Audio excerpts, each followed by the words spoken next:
don't know either. Oh, that's good. Right there. Yeah. Yeah, that's good right there.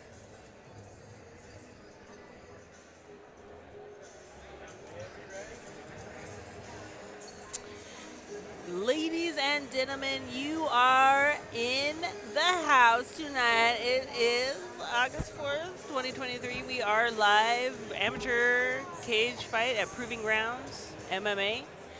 We are about to start.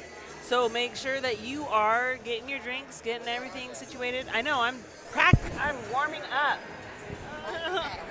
You have to warm up your fucking voice. You know how that works? Yeah. You can't just start without saying anything. Come on. You all professional. Come on. It would be nice if you divvied out Okay. I'll let you know. We are live, Amateur Cage Fights, Proving Grounds MMA. I am so happy to see everybody. Welcome tonight. We have a special guest. His name is Mike. He is going to be the announcer. He's been announcing for a long time. Make sure that you have a great time, get all your drinks, get situated, because it's about to be a great night of fights tonight. Stay tuned.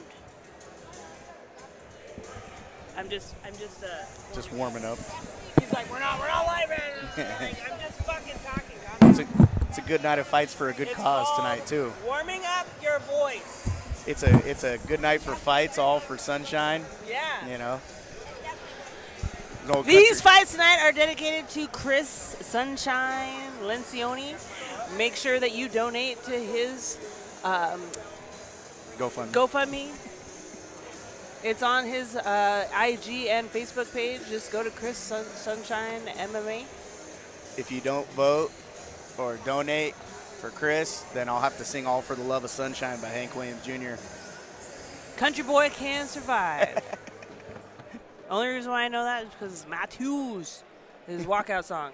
That's my walkout song. So make sure you do donate, because it is going to help for a great cause. He has a long road of recovery ahead of him. Make sure that you donate and help his cause to recovery, his health. That's number one.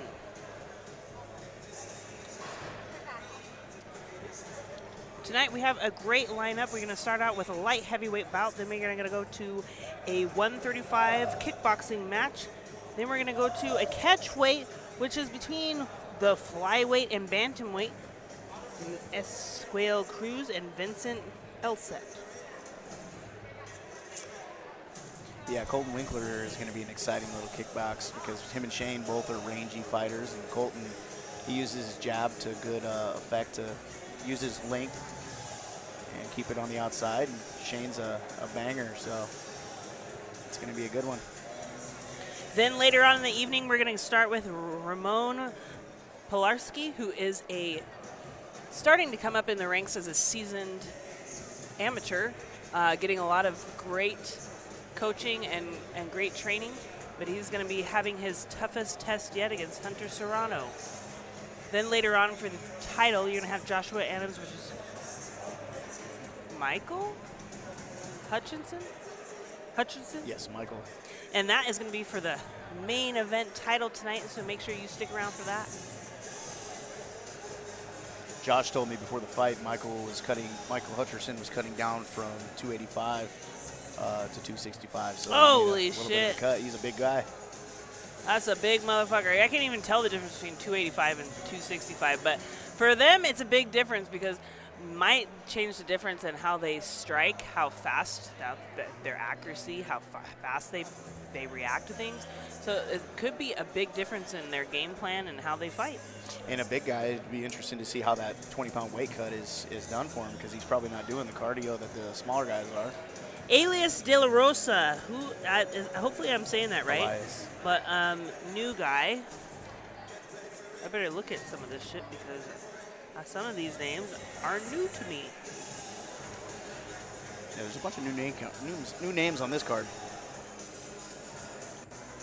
A couple old people who have fought: James Sun, Colton. James Garrison is 0-0 record, so this is his debut, and he's fighting out of Legacy. His head coach is Nick Massenholder, I love that guy. He is such a great guy. He has tons of experience. Been in the cage a lot himself. So he will be a great corner for him. Lots of knowledge. Overall, nice guy, too. Happy with your mic level? Yeah, absolutely.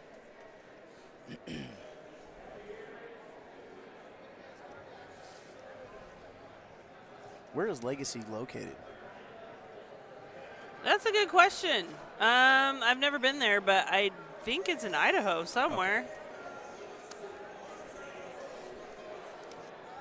But been around for a long, long time.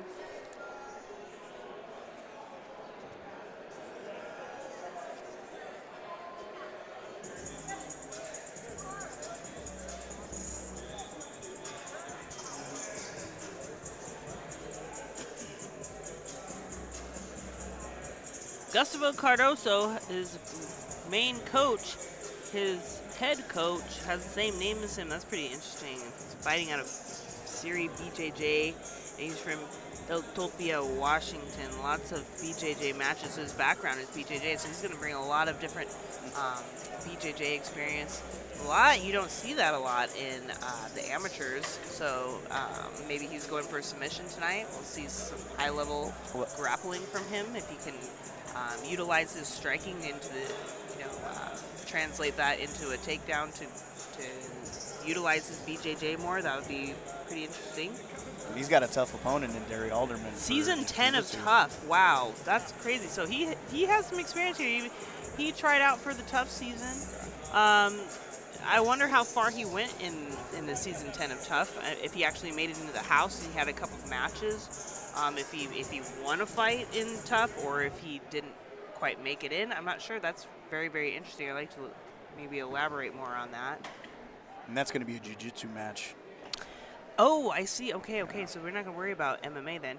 Multiple-time world champion in IBJJF and ADCC. Oh, wow. That's going to be a great match. I'm looking forward to that. Daeri.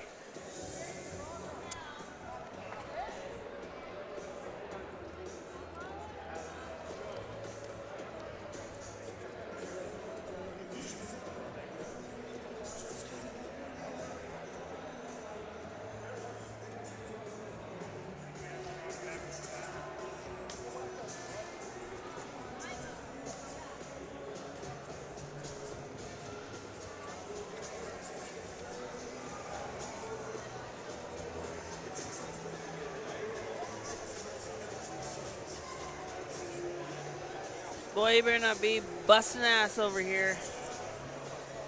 Go somewhere else and do that shit. Has he been ripping him today? He's ripping ass. Oh, my God. Don't do that over here. Do I? No. Go to the bathroom. I don't weld. Hurry up. Go. Now.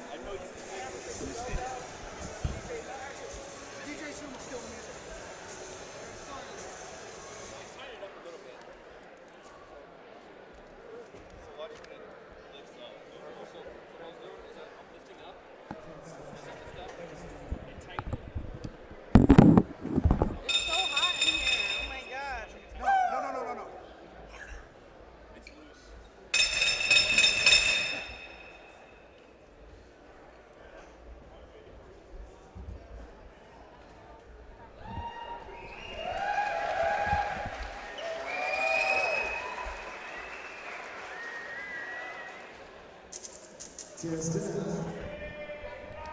not in order at all. Ladies and gentlemen, boys and girls. Yeah, I got him in order. Children of all ages. Well, who's this person? Okay, wait. There was a couple. All the ones with X's we have, all the ones with O's we do not have. So I went through them. Thank you very much, everybody, for showing up tonight. As usual, my name is Big Mike. It is my honor and my pleasure to be your big announcer tonight. Once again, we have a great show. No, we got a great show. Right up there, we got a whole bunch of MMA guys. Highly motivated, truly dedicated. Ready to come out and fight it out for your bloodthirsty pleasure. Give me an applause.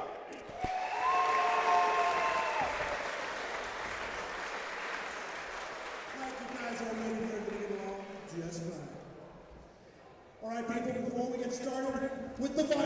minutes for the action. We gotta give a shout out to our sponsors. Without our sponsors, we are nothing. Our sponsors kick ass and take advantage. First of all, this is a benefit concert. This is a benefit show for tonight. It's for this guy up here, Chris Sunshine Lencioni. Who said that? One more time. Chris Sunshine Lencioni. Woo! Excellent. He is currently signed to Bellator MMA. In June, at age 28, he had a cardiac arrest. He has a wife, he has kids. He is currently at St. Luke's Hospital with the phenomenal staff rehabbing him. This is for him. We have a GoFundMe and all the shirts. So it's not on the back. Has a Winkler shirt. You can QR it to donate money. He has a GoFundMe page. We'll have people walking around to collect cash for him and his family. Once again, he's got a wife and 2 kids. Open up your hearts and look around for position. And this is the Picture. Ladies and gentlemen, tonight, on top of our badges, we have the Heavyweight Championship! The lovely great opponent for Sunshine Show. All right, people, let's give it up for our police people. Visit our sponsors. Sponsor number 1, our oldest and our best. All right, so there's our oldest, most spoiled. Feel Good Tattoo! Need a tattoo? And piercing. Need a piercing? Need a tattoo? This corner right here, he's got a business card. You can make an appointment today. Feel Good Tattoo. Let's give it up for Oxygen! Oxygen Depot, 2 locations in the North Idaho area, the Pacific Northwest, number 1. Oxygen, Fort Lane, Idaho, they got good stuff. Guns, antiques, coins, jewelry, furniture, that's Oxygen Depot. DL Training, they're at Warrior Camp Fitness and MMA. Get trained for maximum potential. Buy a license position of DL Training. Sharpshooter Sports!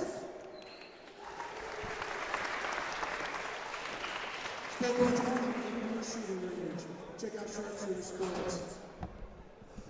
And Warrior Camp MMA Fitness. That's Warrior Camp MMA Fitness.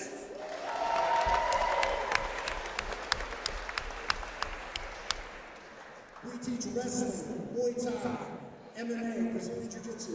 If you go there on Tuesday night, you can do Jiu-Jitsu with your ring announcer. You can't beat that.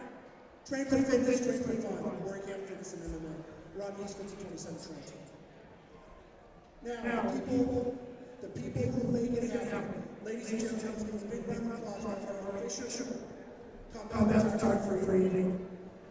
The unsung hero of the Pacific Northwest fight scene. King Owen Photography!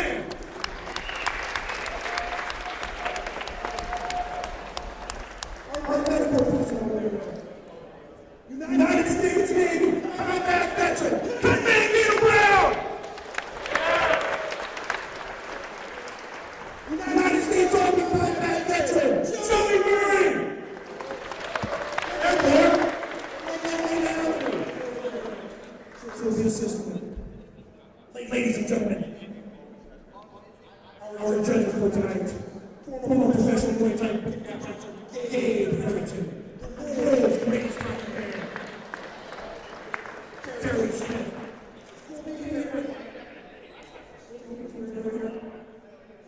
Not a polar here, it's Gabe and Terry, the world's greatest commentator. Our color commentators for tonight. 4-time Ultimate Fighting Championship veteran, the Monarch lives in the loves.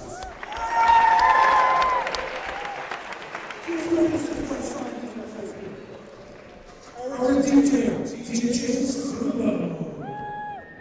His Mr. Vitality and our timekeeper, Shania. All right. Where's my national singer? Oh, there's one. Ladies and gentlemen, please rise for attention.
Ladies and gentlemen, before this gets started, it looks like some sunshine in here.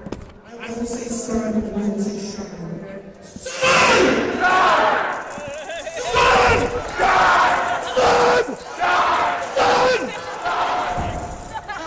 Okay.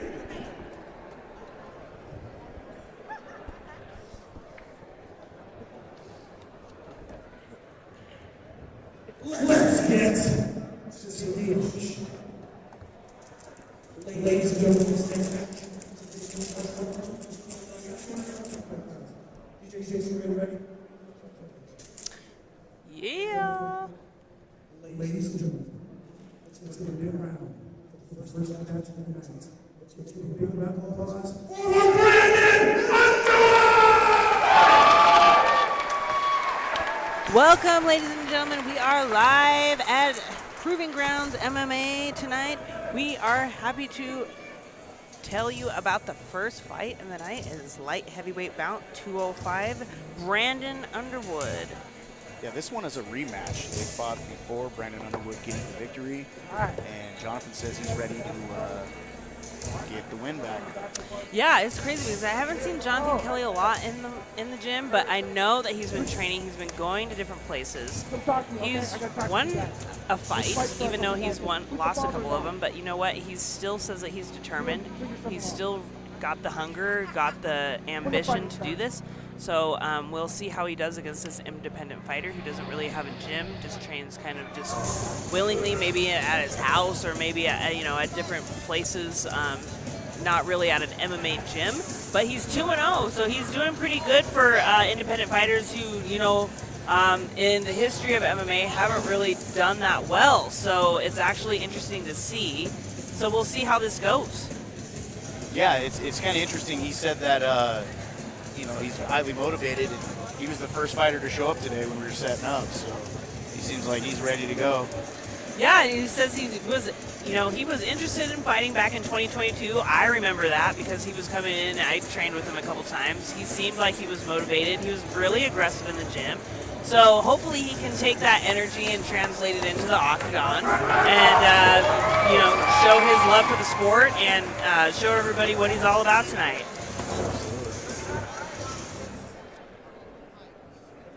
Ladies and gentlemen, let's give it up for his opponent, Jonathan Kelly! Brandon, he has a wrestling and kickboxing background, so he's well-rounded in that area. I don't see very much about him doing jiu-jitsu, so I don't know how, as he's planning to kind of end this fight, but don't really see him going to, ending by submission or anything like that, just because he hasn't really focused a lot on his BJJ background. But he has a wrestling background, and I think that goes back to maybe high school or some time in school where he got some of that experience, or maybe he just did that in his off time. But wrestling, to me is one of the best bases you can have when you're starting out in MMA. So we'll see if he utilizes that a lot in this fight. Absolutely. I know there's a study done, and it was talking about UFC champs, and more came from a wrestling background than any other by far, with Brazilian Jiu-Jitsu coming in second. So it's definitely a great base for any fighter to start with. Getting that full transition into becoming a striker with it, that's the hard part for a lot of these good wrestlers when they try to transition to MMA. Jonathan Kelly just had a baby just recently. Very, very excited about that. I know he was excited to bring the little guy to the gym and stuff like that. Unfortunately, I didn't get to see him that much, but maybe he'll bring him sometime soon. But congratulations to him on that. Yeah, you got to wonder if he had a good night's sleep last night with the newborn, right? Exactly. Taking a fight and having a newborn is not for the weak. I tell you that right now. So, you don't really get that much sleep anyway, depending on how well you handle nerves and things like that. But I know a lot of the times in my professional career, I don't know about MMA amateurs as much, but there wasn't a lot of sleeping going on anyway here and there. But we'll see if that affects them or not.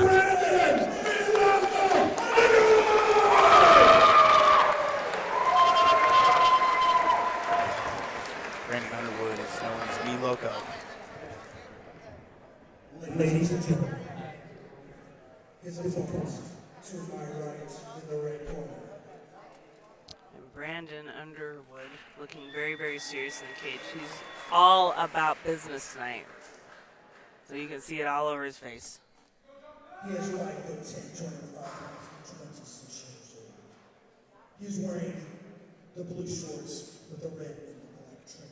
His mixed martial arts record is 1 win with 3 losses. He's a mixed martial arts trainer in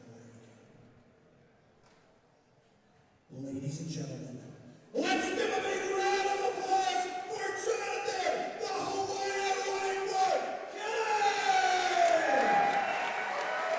Kaine! Jonathan, calm, cool, and collected, looking very calm out there, ready to get started. Absolutely. Got Marky Mark Coates as the ref. Marky Mark Coates is, back and forth. He's been training, a lot at Warrior Camp, has a lot of experience there, but also in Lewiston, Idaho, where his roots are from. And getting right to it. Lots of action. Brandon kind of controlling. Getting right into the clinch. I'd like to see Hooks to Jonathan the side of the stand head. up out of this, or at least change levels for a takedown.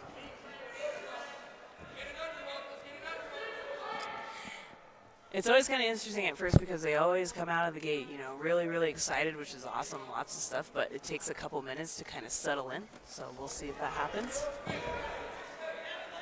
He's got that front lock position. Jonathan taking a lot of shots, a lot of 3s and 4s to the side of the dome. Brandon with a nice knee to the body. Right in the oblique. They're pretty neutral right now, though. They're taking turns leaning up against the cage. Looks like Brandon's got control of one of those arms. Yeah, he's got the underhook, but it's not really strong. He needs to get it a little bit higher if he could, get that underhook in where it's deep. He would have a lot more control over Jonathan Kelly. But Jonathan's really calm right now, so that's a good sign. He may not have a lot of experience, but he's showing it like he does. Jonathan doesn't look like he likes those body shots. I'd like to see him fight for Oh. this tie and kind of take control and push Brandon against the cage. He definitely didn't like that knee, that's for sure. No. But if he can posture up and kind of move off of that cage, that'll do him a lot of good.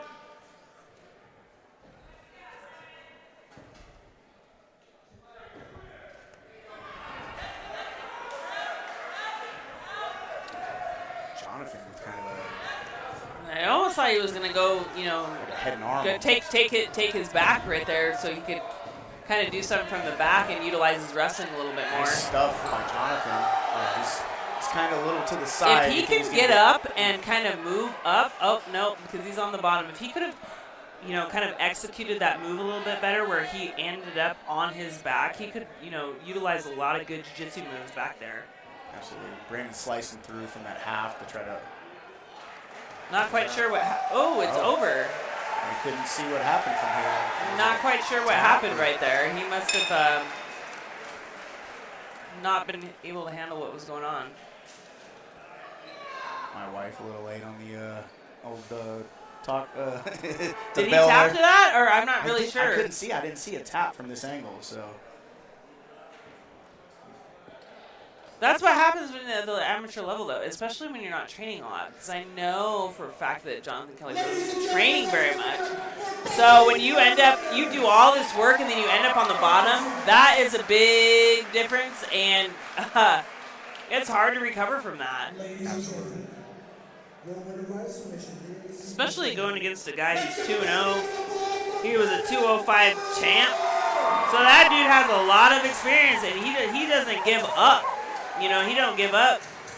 He says training's better than jail, so he's seen a lot of adversity. That's a lot of motivation to keep on And that's a recipe for someone to be dangerous. So that was a great first fight.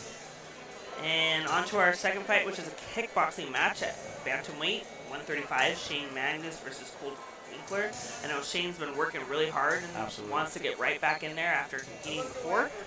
and he is ready and says he's going to be very, very aggressive going out there in the cage. Ref Mark Coates said that was an Ezequiel choke that he got him with, so I didn't see him tap. But An Ezequiel choke? Yeah, he had an Ezequiel Oh my choke, gosh. so. That guy is way more high level than people thought, because you don't see a lot of Ezequiel chokes in there. I want to say that there was one in the UFC maybe a couple years ago, and that was probably like... He has multiple. He's surprisingly, like, that was his one little move he was known for. He was always getting mounted, and people were like, I'm going to get him. And but one of the very few that have ever gotten that. Yeah, yes. And it's like all of a sudden they're passed out, and he's just like, what happened to you me? never see Ezequiel chokes. Yeah, I think he has like 9 in MMA or something. Jeez. Last He's got to have the most ever. Yeah, but he's also like really, really tall with like crazy arm lengths. Yeah, it's always those ones that have like the easiest time with all those crazy chokes and submissions. Like an orangutan. So next we actually have Colton, Winkler, like you said, and Shane, and that's both of these guys are little, so they're going to come out with cardio for days. So this should be a fun one. Yeah, Shane's a real wiry guy. He's a young guy in his career. He's got a lot of time ahead of him to grow and prosper. But so is Colton Winkler. They're both young studs. So this is just all, this is something where they can just look at this as experience. It's very, very hard to look at it like that. I mean, I remember being an amateur coming up. I took everything seriously just like the pros, but really this is a time to learn and grow. So hopefully they take that into consideration and, take a little bit more risks, try different submissions that maybe they may not have wanted to try just because they're too busy about winning, but this is a good time to kind of really practice some stuff that they've been training in the gym over and over. Yeah, I mean, Colton Winkler says he's 0-0 on this form, but I remember he's 0-1 in MMA. Was doing really well utilizing his length for a small guy because he's kind of got that tall, rangy, and, was able to keep his jab out to keep his opponent off, but he ended up getting out-wrestled because that's something he doesn't really train. So it'd be interesting to see how this, just being a kickboxing match, will kind of even the odds because he doesn't have to worry about wrestling. Absolutely. Shane, he's all about bringing that fight, bringing the entertainment to his hometown. He really loves representing Warrior Camp, and he sees himself as a household name. He wants to be someone who is the people's champ. Someone who's recognized and a big name in a hometown. So as long as he's able to bring an entertaining fight, he will succeed in that. Yeah, they both want action-packed fights, and Colton, that's him stepping out right now, says he wants a loud crowd. So if you're at home, cheer for him, and click that GoFundMe button there for Sunshine. Chris Sunshine Lencioni, he was a great fighter in Bellator on a 4-fight win streak. Had an accident in training and suffered a cardiac arrest and some brain injury there and is still recovering. He is a fighter. He is a strong guy, so make sure you donate to his GoFundMe. You go on to his IG, his Facebook. His name's, again, Chris Lencioni. Fight name is Sunshine. But it is Chris Sunshine Lencioni MMA. Make sure you check him out on IG and Facebook, Twitter, all of that. Donate to the cause. These fighters put a lot on the line, and a lot of them don't have health insurance. And that's one of the main things that we're working towards to do is to get every single fighter health insurance so they can take care of themselves, take care of their families. Chris Lencioni has a young son. He's got a wife. He's got a family. So make sure that you donate to his GoFundMe. Absolutely. Colton, look at him. He's just so full of energy. I wish I was young like that. He worked all day today. So, yeah, Chris. Yeah, so he's Colton's worked all day today. He's just energized. He's dancing to his music. He is ready to go. So it's good to be young, I guess. Coming out of Shane Mangis right now. So he said, anytime you watch me fight, it's 100% action-packed, and my fights will always be a war. So these two guys are both tough guys. I believe they've trained together. I know I've seen Colton at Warrior Camp. So both these guys are going to come bring it. Shane is looking ready. Colton's looking ready. They look like they're ready to have fun. To my left of the blue corner, wearing the black shorts. He is 6'1", 130 pounds, and 19 years old. Ladies and gentlemen, let's give it up for the lovely lady.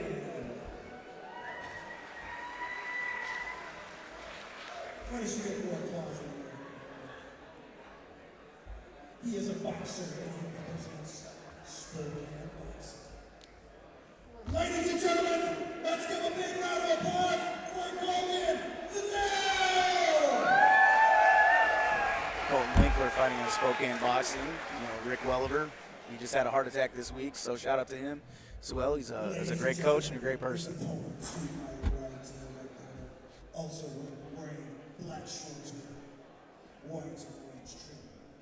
He is 5'7", 133 pounds, and 21 years old. His record is 1 win and 2 losses. He represents Warrior King. Ladies and gentlemen, let's give a big round of applause for Shane Mangis. Shane Mangis fighting out of Warrior Camp. Great athlete. Both these men look like they're ready to put on a war.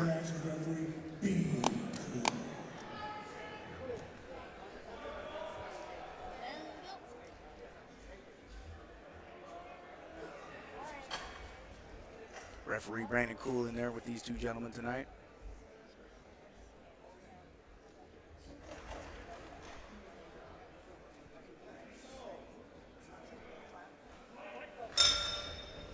Both men come out, touch gloves.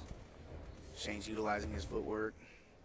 Colton's kind of got more of a traditional boxing stance. Good kick. Ooh, Shane with like a wild, like Superman punch there. Good kick by Shane. Colton, so he's utilizing that jab.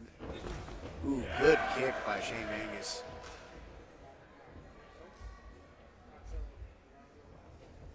Colton with a good front kick to the quad. Shane smiles. Ooh.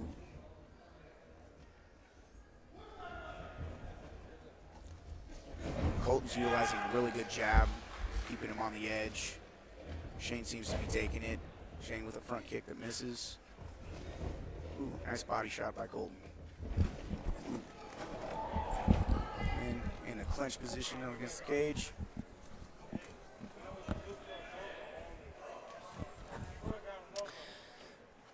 This fight is taking a lot slower approach. It's crazy. Like the other one was super fast paced. This one they're taking a little bit of time, a little bit more relaxed. So that's just showing their experience.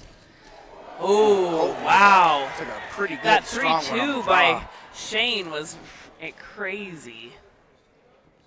Quick, fast. You can tell that there's a lot of experience. Instead of just holding the punches out there, they're getting right back to their chin.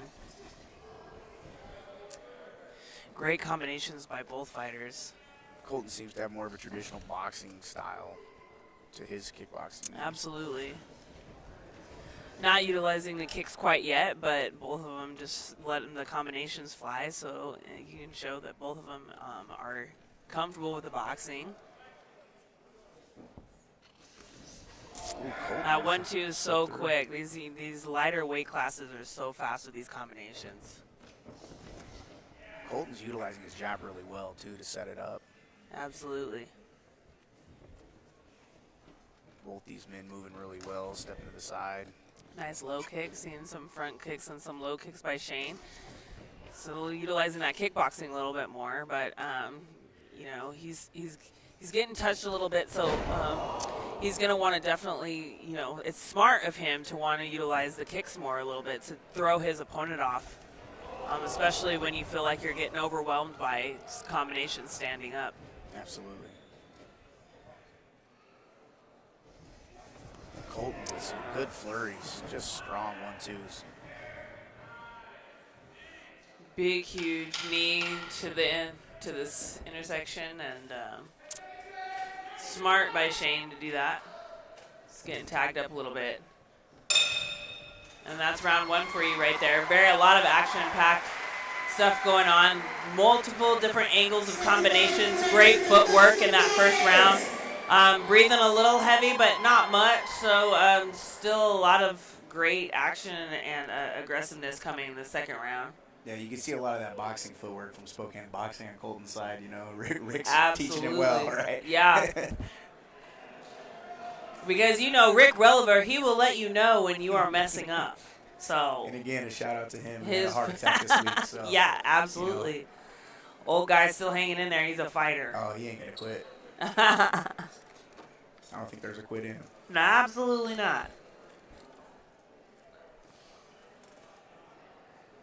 Getting some great corner advice from some seasoned vets that have been in the cage just as much as them, if not longer. So can't go wrong with the advice that they're probably giving to them in there. So we're going to start the round 2. Both fighters have gotten some rest. I think I've had both those men in my corner out Daeri, both sides. Yeah. The Mendezes and the Alderman. They battle every single day, so they know what it's all about. Great corner. Great pro fights by both the corners. Both of them coming forward. A great fast jab by Colton, but a crazy left hook by Shane at the same time. Ooh, wow. Both men are slow. Everything they got, man, this is great. I think Shane decided the to come out and make it aggressiveness dirty. by both fighters is intense. Shane's laughing. Great body kick. He's laughing. You almost got me on that one. Colton smiling. But not quite, because he's still moving. They're both moving quick. Both men feel comfortable to engage in the pocket, don't they? Oh. Colton coming forwards. Colton with some nice hooks. And then you have a clinch. Shane being smart, clinching up when you're getting tagged a little bit. I'm going to throw some knees. Colton is a little bit one step ahead. He's got the angle part down. Instead of moving backwards, he's angling to the right a lot, which is smart because he's just slightly ahead of his opponent when you do that instead of moving backwards. He definitely is utilizing his length to keep out of range of a lot of Shane's punches. Front kick by Colton. Didn't quite land on those, but throwing it out there just to throw his opponent off a little bit. Shane with a little bit of a Superman punch there. If he could set that up a little bit and hide it and commit to it a little bit more, you could see one of those land really well. Absolutely. I think Shane does a little bit better when he's more aggressive and just kind of making it a brawl, because I don't think it makes Colton as comfortable. Great two by Colton. That was right in the kisser, man. I tell you right there. Oh, almost a knockdown. Was that considered a knockdown? I don't know. I don't know the rules to kickboxing that much. They see the knockdowns and they get back. Kind of like boxing. When they get knocked down, they must get right back up. So.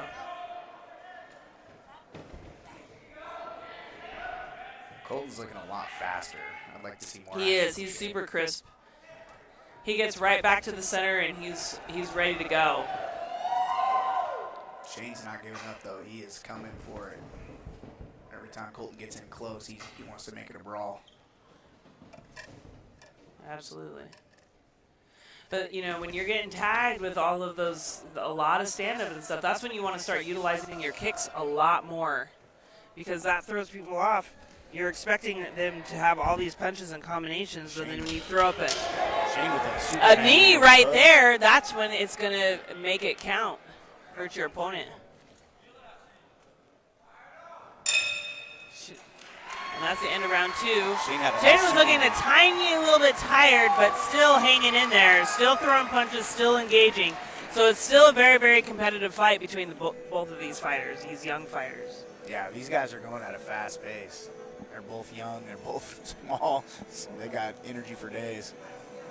Again, make sure that you donate to Chris Sunshine MMA's GoFundMe. He is up against a big battle, suffering a little bit of brain damage and cardiac arrest in training. He was training for his upcoming Bellator fight, he's now out of, and in a different fight. But he is a strong Mentally strong, physically strong fighter who's going to take this on with everything that he's got. So make sure that you donate to their GoFundMe. It's going to help his family pay for all of his medical bills, and they are a lot. He was in the hospital for a long time. He's still in the hospital doing a lot of physical therapy, things like that.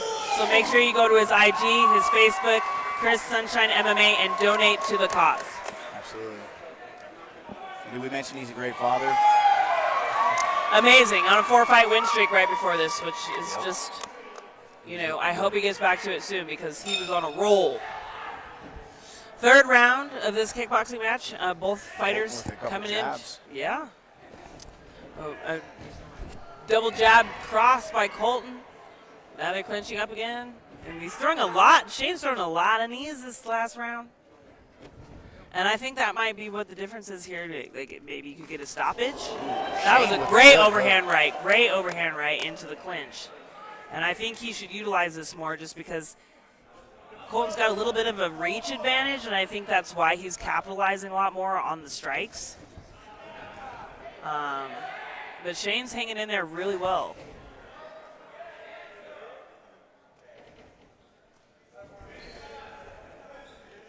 Colton's are a little bit more down the pipe and straight, whereas Shane's are coming out looping a little bit, and that's where you see a little bit more of an advantage by Colton. I would like to see Colton just stay on the outside and utilize his reach. I think he's doing much better on the outside. And Shane, I'd like to see him get inside and kind of make it dirty. Yeah, he's a little bit shorter of a fighter, so he's got to get in and get dirty, which he's been doing throughout the fight. With he's clenching more and using his knees and kicks more. Absolutely. So he's got to get a little bit more diversified in his fighting style. He's got to put those hands up too, especially with this guy having a way longer reach, not way longer reach, but a little bit more of an advantage in reach. Yeah, his arms are real heavy. He just shook him out. He's looking a little tired right now. I mean, couldn't imagine at this pace. I mean, this fight they threw double or triple what the last fight did, so it's a lot more strikes and energy being put out. Colton looks like he's been running those stairs by Maple Street with Rick. Oh yeah, absolutely. He looks like he's got energy for days. Make sure you stop by Spokane Boxing and say hi to Rick. Now I know that he is still recovering, but he'll be back in the gym because he's a stubborn old shit. So make sure that you go say hi to him. Ooh, Shane with some nice inside. Good knee. And the ref broke that one up there.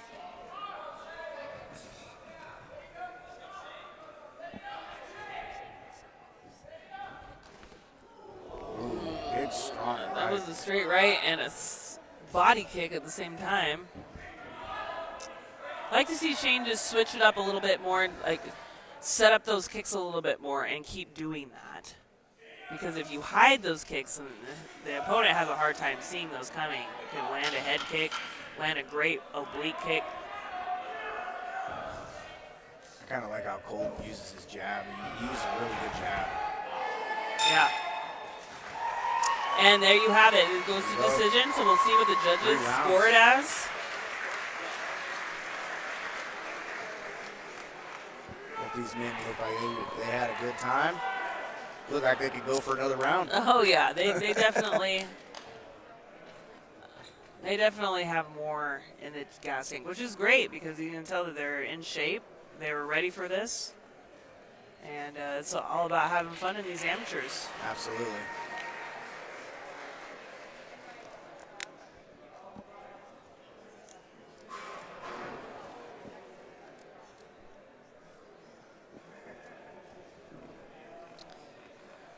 Getting a drink, getting some breaths in there, congratulating each other on some great sportsmanship, just waiting for the judges to come to their final decision. Ladies and gentlemen, let's give it up for both of these warriors. It's kind of cool in these fights because, you know, they can have the boxing and MMA come to a middle ground kind of in a kickboxing match. So that's always fun to watch.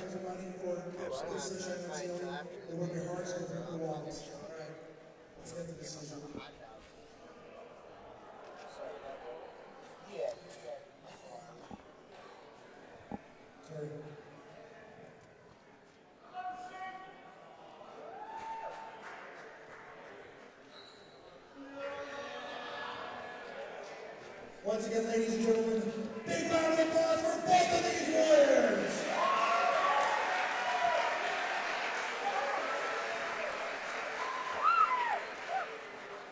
Ladies and gentlemen, your winner, your unanimous decision. In the blue corner, With the win, I'd say it's probably his movement and his jab kind of. Oh, absolutely. And he had a little bit more of a reach advantage, and he did not. I mean, he threw like twice as many. It was pretty even in the beginning, but he just kept consistent with how many strikes he threw, and that was hard to keep up. Like, Shane had a hard time keeping up with that. Yeah. And so in order to keep up with that, you have to throw a lot of kicks. I would like to see a rematch between these two in MMA because it would be kind of, they both fought MMA. Yeah. And I think Colton's definitely got the stand-up, but it would be interesting to see how Shane would do. Well, let's see if they're interested down the line. Yeah, Shane has a wrestling background, it says, so it'd be interesting. He might want to take him down.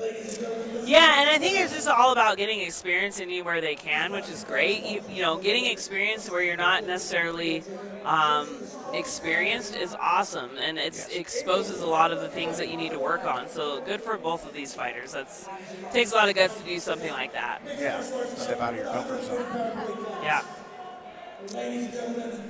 Third fight of the night, you have a catchweight coming up. Ezequiel Cruz versus Vincent Alsept. Vincent's been on the card several times. He'll be returning to the cage, showing an improved version of himself. And we'll see what both of these fighters bring to the table. Ezequiel Cruz is fighting out of Sunshine's camp. Yeah, so you know he's bringing the heat. He's bringing that energy for Chris. Absolutely. And has a lot of passion behind these fights. So that's going to be really interesting to see. And Vincent's going to have to be able to adjust and handle the wrath of that. So we'll see if he's done that. He hasn't gotten his gym. He's still doing independent work. So we'll see what he's been working on. He says that he's done football, wrestling, and kickboxing. So he has a diversified area of athleticism and sports. There's always something you can bring into another sport, into combat sports. So we'll see what football, maybe the agility, the speed and things like that, the aggressiveness of football, he can transition that over into fighting. So we'll see what he brings to the table with that. Absolutely, and Ezequiel, he didn't fill out a form, but I know he has fought here, I believe, on the last He didn't fill out a form? What the heck? He fought on the last 30 rounds. I know he's a tough kid. I haven't fought a Mexican yet that isn't a tough guy. Oh, my God. The Mexican. So much they pride. always want to go. And, I'm sure being from Chris's camp, he's probably a wrestler. Yeah. And ground guy, and I think Vincent's more of a stand-up kickboxing guy. So it might be kind of interesting to see how that is. Well, damn it, he needs to hurry up and make it to the UFC because they're having an all-Mexican UFC card, and he's not going to be on it. But you know what? I bet he would do great showing that intensity, showing the excitement. So hopefully he does that here. He gets a lot of experience so he can move on and move up into the professionals. Absolutely. He's young. He's young, and if I'm not mistaken, from the last card, when I did this interview, he said he does want to be a pro fighter and eventually get to the big show. So yeah, good for him. Good for him. The background of these Mexican fighters, they have the whole country on their back. They have all their family, all their friends, all the pride of their background, their culture. So that's what makes it so exciting to watch them in boxing, kickboxing, MMA, wrestling. I remember when I coached wrestling for a long time for LC, when we would go against Moses Lake, Sunnyside, all these predominantly Mexican athletes where they would train. They always brought the intensity, the hard work, and everything to the mat, and so that's why I love watching these fighters fight because they bring so much heart, so much intensity, so much toughness. So I'm excited to see that from him tonight. Yeah, there's that culture of machismo where they want to be tough and they want to prove that they're tough, and not too many other cultures have the drive of that, and it's definitely a motivating factor. And Vincent has a great mustache. Well, he is no slouch. He has fought on amateur proving ground amateur MMA several times, so he is no stranger to this octagon. steps in it over and over and over, and you know that takes guts to get in this cage, not only once, but over and over and over, even after defeat. So he is one of those seasoned fighters who is not scared to come out here and take risks. And referee here, we got Jose Mendez wearing his patented Crocs. Is he really? This guy, man. I tell you what. You can see those all the way out to the street, those Crocs. I wish you could hear me right now because I was giving so much shit about those Crocs. I be wearing Crocs, but not the bright colored Crocs that he has on. I told him I want to buy him a pair with Mendez on him with the Mexican flag. Hey, you better hope that nobody tries to take him down. You better be ready. But you know what? He's tough, so he probably can, stuff that even with the Crocs on.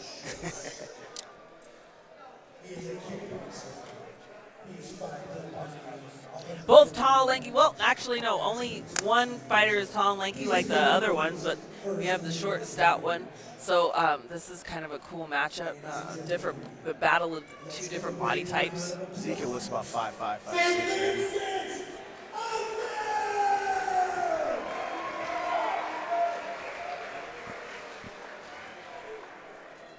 Ladies and gentlemen, the referee in charge of action, professional fighter, Jose Mendez. Jose Mendez is going to be fighting next fight again soon. Excited for Yep, that. the ref has a fight coming up, but I'm not even worried about him because he's a freaking tough guy. Anyone that's going up against him has a fight in for them. That boy is a thickens. He's been getting big lately. Someone's thicking for a sticking, that's for sure. All right, we got our third fight of the night, and they are going at it. Starting off with a leg kick by Vincent. Ain't phasing Ezequiel at all. He's taking it in. Cool, calm, collected. Definite height advantage by Vincent. Yeah, you could tell he's crazy too right awesome. there. Oh, Wow. Oh, my goodness. And there you have it, the Mexican pride of Ezequiel Cruz showing his talents early on. That did not faze him at all, but he showed it by going forward and throwing those crazy overhand rights. You could tell he was experienced because he phased that kick and he pushed it aside and he parried it perfectly. And you don't really see that by early fighters who don't have a lot of experience. So I could tell right away that guy was in for a fight. Vincent ate the first one, but was kind of wobbled, and that second one took him. Absolutely. That boy hits hard. And when he was getting tagged up, he just kept going straight forward. And, that's hard on the brain. When you see somebody and you hit them as hard as you can and they keep going forward, you say to yourself, uh-oh, I am in for a fight. And that might have been just what happened. And I hope Chris is streaming this. He's able to watch this. Your boy took it for you. Donate to Chris Lencioni's GoFundMe. This is the kind of fighters he produces. Tough people. And he's tough himself. And Vincent's up again, so he is fine. Great to see that. Nothing super serious, but he will live to fight another day. So great fight by both fighters. Absolutely.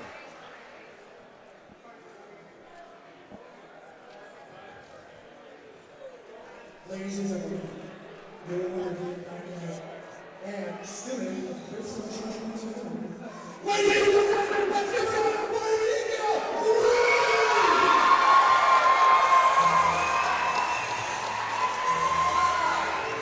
Quick finish in the first round, and that was our catch weight, and we're moving on to welterweight with Jake Garrison versus James Sun.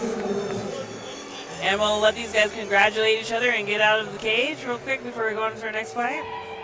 James Sun said the other week he was up to 185 and was having to cut.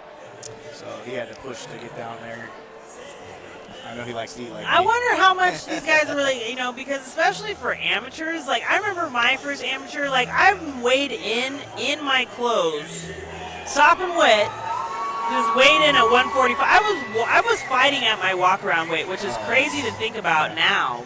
But I look back on my amateur days, and I was fighting at my walk-around weight. That's one of the smartest things to do because you're not hurting your body early on in your career. Well, I know, like, my first loss, I was fighting against Paco Mora's son, and I cut 23 pounds in 2 days, and it was the dumbest thing I've ever done in my life. How did you feel in it? How did you feel in the fight? I was crying in the sauna, and then I got in the fight, and I got him against the cage, and I felt like a 12-year-old holding a grown man, and I had nothing, and I was like, that was dumb.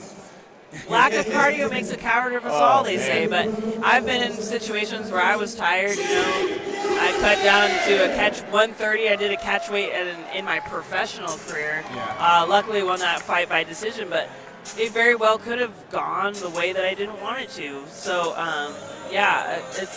it's crazy to see, but it's a good thing to see people and how they're educating them more on how to cut weight and not cut as much weight as they think they should be. If you're cutting more than 20 pounds, you should move up a weight class. Absolutely. Simple as that. Absolutely. Yeah, I wouldn't advise people to cut weight like that. There was a couple people in the gym who were telling me, like, in Terrence, and were like, oh, there's no way you'll make it. I didn't think I was. Like, I'm going to be honest with you, like, just before the fight, and then when I finally weighed in, I hit it on the dot. But they had to bring the scale in there because I had to get completely taken for that. It was not fun. Well, I just saw Terrence down at UFC 291, and he was looking skinnier, and I said, what are you doing? You're not looking as bulky as you do when you were up at warrior camp. And he said his coach is making him stay down in weight for his neck. And he, as you saw, he has a quick turnaround in the UFC fight. But he's staying closer to his fight weight because, you don't want to have this big, huge, dramatic change in your weight so where you're tired. A lot easier to do in that Texas heat. Yes. So, as people go on, they learn that you want to be staying in relatively good shape all year round if you're going to fight. I don't know much about this guy. Like you said, he's Nick's fighter, Garrison. He looks like he's in great shape. I mean, he's pretty cut. I know James, he trains intermittently. I'd like to see him train more. He's always put on a good fight. He's usually kind of a brawler, so it's going to be interesting. I know he's a single dad raising his son, running his own business, doing auto detailing, and seems to enjoy life. He always invites people out to eat at Texas Roadhouse. Yeah. Get some good eats. Oh, man.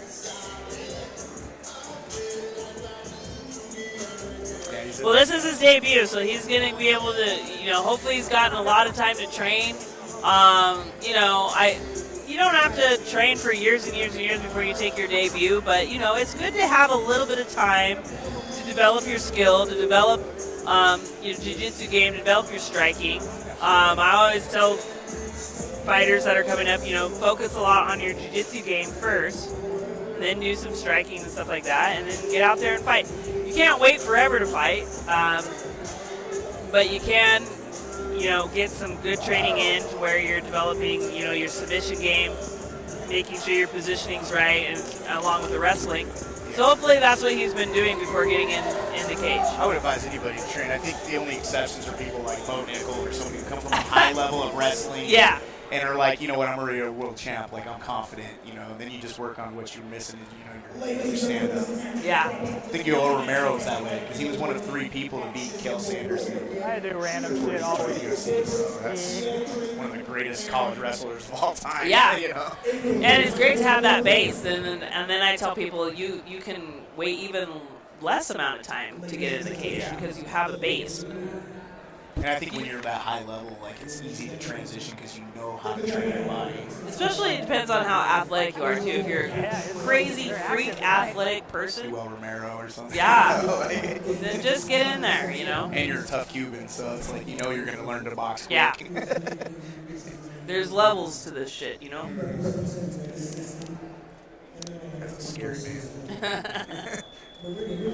Nick Massenholder, lots of experience in the corner over there. So he's got some great insight for Garrison. He looks really confident there, Garrison does. Doesn't look like he's having any nerves being his first fight. He's real relaxed. Definitely not James' son's first fight. He's been in a few. Yeah.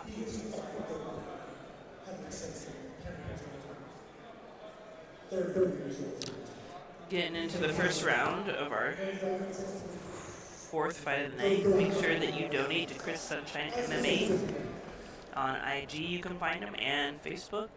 Chris Lencioni, fight name Sunshine. And make sure you donate to their GoFundMe for medical purposes and get back to the road of recovery. Both fighters ready? Just about to start the first round. Might give a shout out to James' son Brothers Auto Detailing. He does auto and boats. He has some pretty cool Lamborghinis that he's done.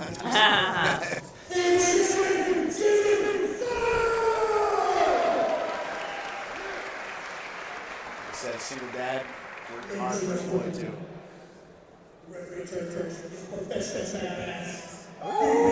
Me? Look at that. No. Oh, Shaggy Cool in there, about ready to do some. Looks like Travis Tritt from the Cheese. Letting that mullet ride. Blue corner, you ready? Red corner, you ready? Let's fight.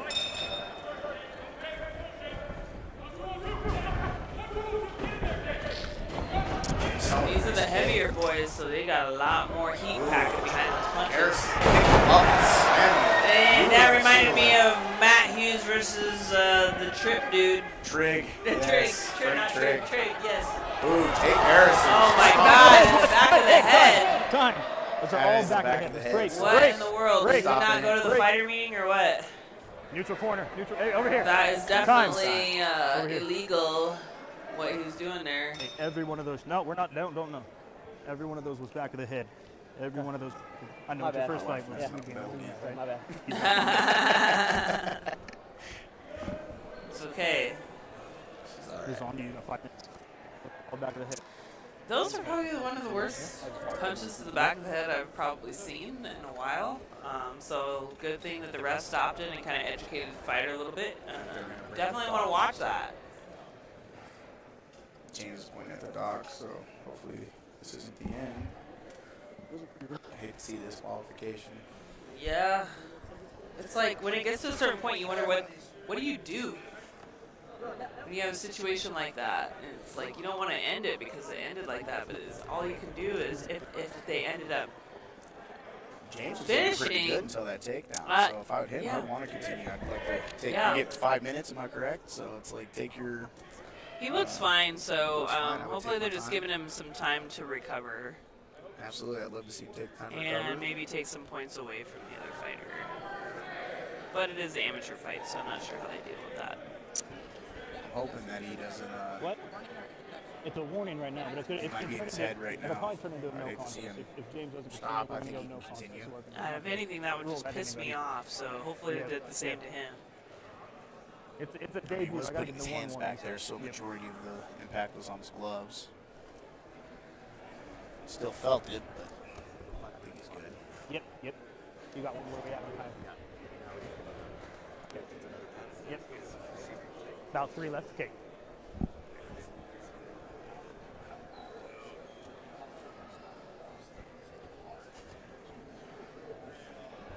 Okay, here's where we're at. You know how I am. If James doesn't continue, I'm not going to DQ anybody. I'm just going to go no contest on the fight. It was too early. It's a debut fight. No, I can't do James. Yeah, it's not. Yeah, I know. I'm not. It's a debut fight, so I got you. I just threw in Okay. the towel. Hey, that's Talon. We're done. That's Talon. We're done. Threw in the towel. So It's fight. That's fight. That's fight. That's fight. That's fight. yeah, Jake Garrison's not too happy about that. Yep, good. What in the world was that? This looked like they threw in a towel, but then they're going to continue. I'm talking right now. I know Jake Garrison's. You want to fight again? It sucks. Oh, wow. Did he give up? Yeah, I don't think he wanted to get the towel got thrown in by his corner, so I don't think he was. That's mentally crazy. there. Well, I don't know why you would do that, but he looked fine, but whatever. These things happen. We have issues with legal issue punches. The fact that I had are not legal.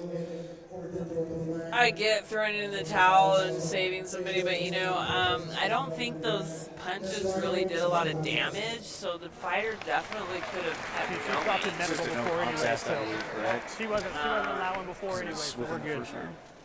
That's too bad, but those punches clear were in the back of the head, though.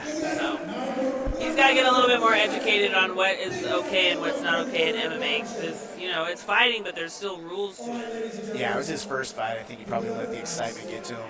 Yeah, definitely. We'll live to fight another day, though. This is with the amateurs, so they'll be fine. It's a great takedown, too. The guy had a good wrestling.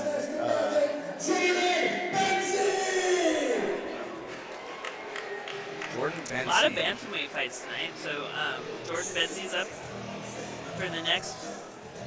Yeah, Deontae Ruffin is where your camp.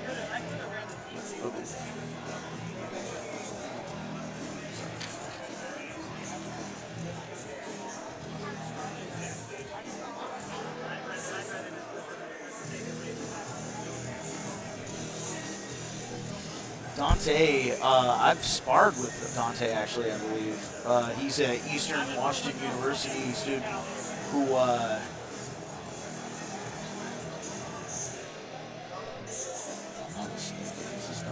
yeah, Dante's training to be a personal trainer. And when you see his physique, you'll know why. He's definitely in good shape. So He's definitely got the aspects to health and fitness and overall wellness. He's got that down to himself. Oh, and no, this he is- I'm wants thinking to of the- transfer over to MMA, so that's awesome. I'm thinking that, of another guy. Yeah, that he wants to do that. So Yeah. that's amazing. I'm thinking of another guy than Deontae. I don't think I've trained with Deontae. Because I haven't been in the gym for like once in the last 5 months. So.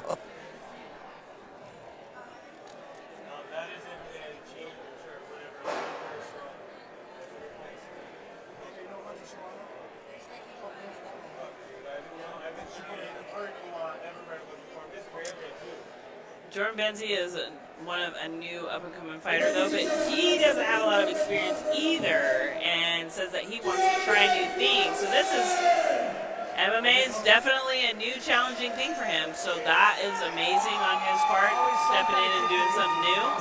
Not something that everybody can do. So we'll see how he handles that in his debut. There's a kid I want to see fight real soon behind us there, old Cameron.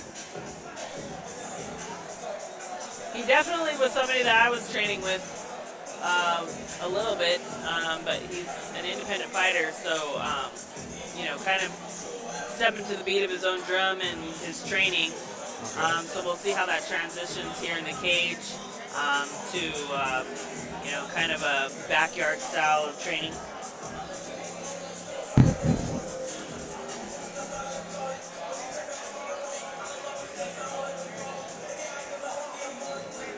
He's got a Thor's hammer tattoo, so maybe he's about to come Viking on somebody, right? Is that a Viking tattoo? Yeah, it's a Viking tattoo.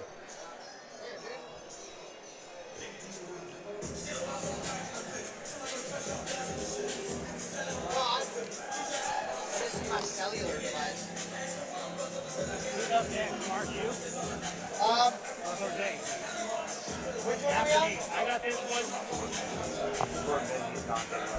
What? Gordon Benzie, Deontae Ruffin. It's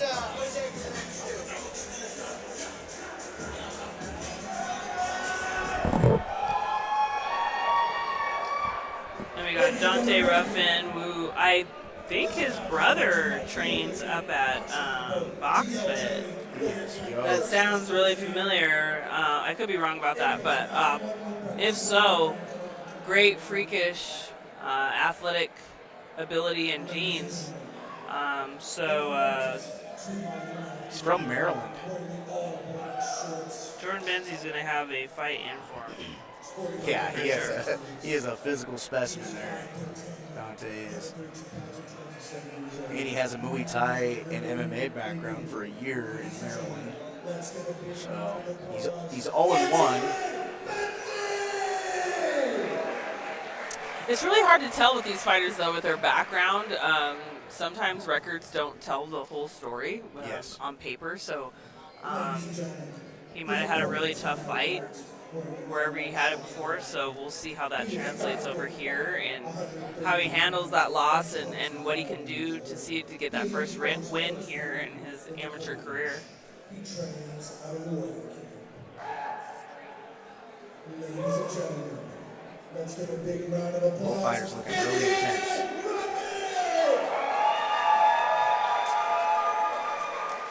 Ladies and gentlemen, the referee in charge of actions, referee B.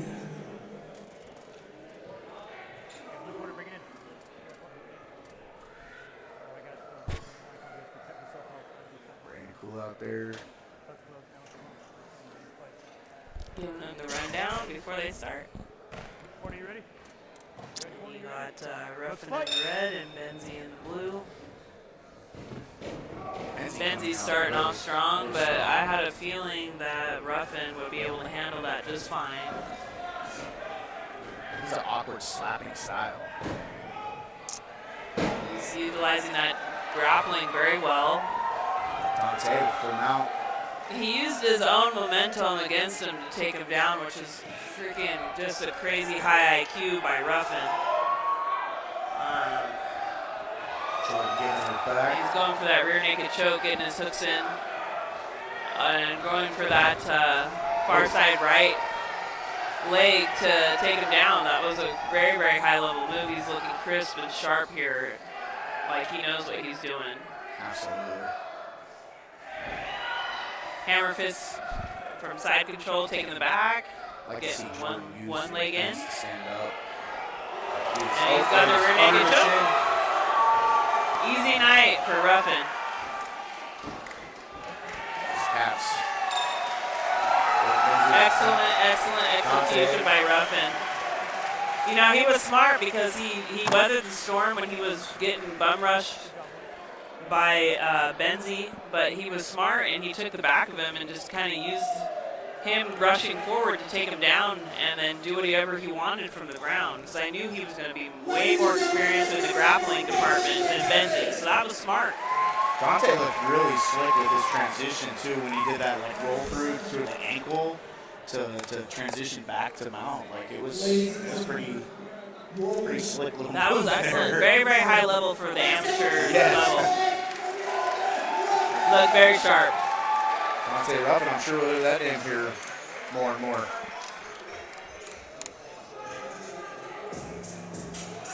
Moving right along in our prelims, so that one went by super fast. These fights are going by super fast. There's only one that went to decision, correct? I think so. And Yeah, so one went to decision, the rest of right. them are getting finished and at a fast pace. So we're going to go to our next MMA fight. Then we have a jiu-jitsu match, and we're going to take a break and then go right back to our main card. It's going to be exciting jiu-jitsu match there.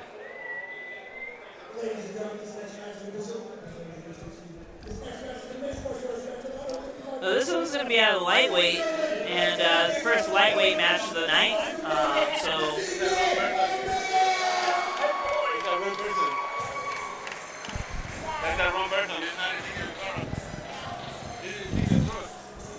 Oh, you got it.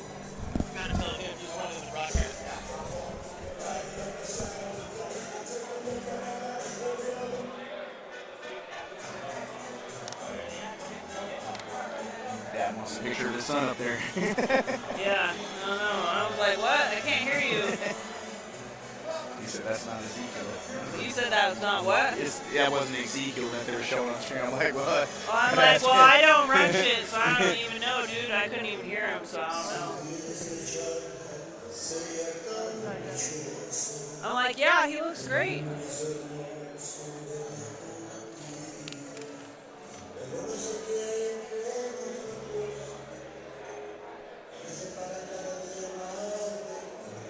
Letting him walk out and take his time into the cage. I always just wonder, like, how much time and energy do you take to prepare for these fights? And some of them just don't really take a lot of time to prepare, and they just go out just kind of like every day, or do they You know, do they have a ritual or they sit back and listen to music? What do they do, you know? So.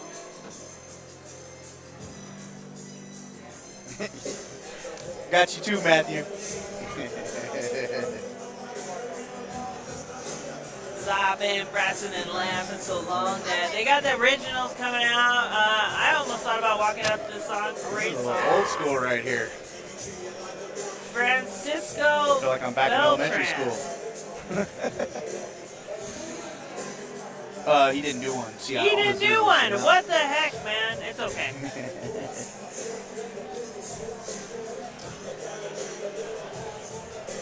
All we know is that he's ready to go. He has been preparing for tonight. And he has just now entered the cage and he's ready to go. It's going to be a fun fight, I feel. In the red corner, so he is the favorite fighter for the night? He is now. Ezequiel is from Sunshine's camp.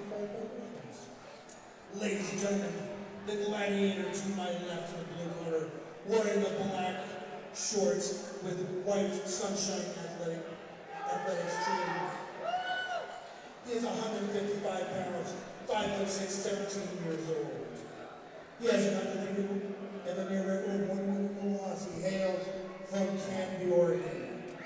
He is also a student of Chris Sunshine Vincent, and he also dedicates this fight to his coach, Chris Sunshine Vincent.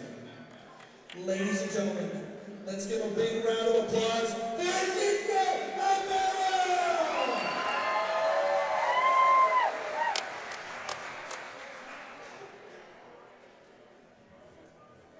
Ladies and gentlemen, his opponent to my right in the red corner with all black shorts with a white trim. He is 5'6", 152 pounds, and 19 years old. He is also making his MMA debut. He hails from Pasco, Washington. He is a boxer. Ladies and gentlemen, let's give a big round of applause for Francisco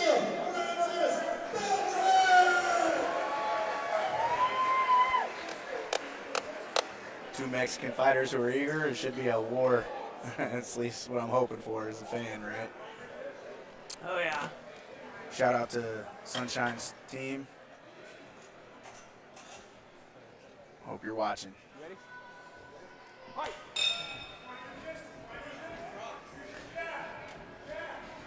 Not trying to touch gloves in the middle. I don't ever like doing that shit. Leaving me exposed if I do that.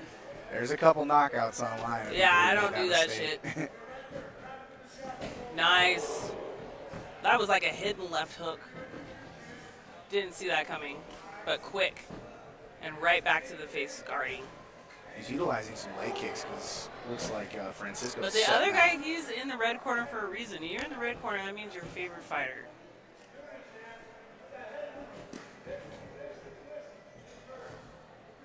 So both of these guys are evenly matched. This is a great matchup. He just got clocked. His head snapped back. I'd like to see some more movement. That front leg for Francisco is very heavy on the ground, and he keeps getting kicked. Ooh. Tried to recover there, almost got hey, tagged just up, but he back and recovered. forth. Nice front kick. Head kick by Ezequiel. Leg kick. Heavy legs by both. Oh.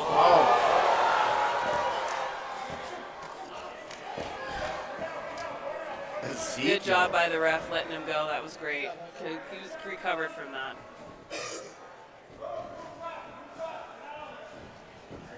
He's getting his head freaking popped back like a Pez dispenser. Ezequiel hits hard. He's got some heat.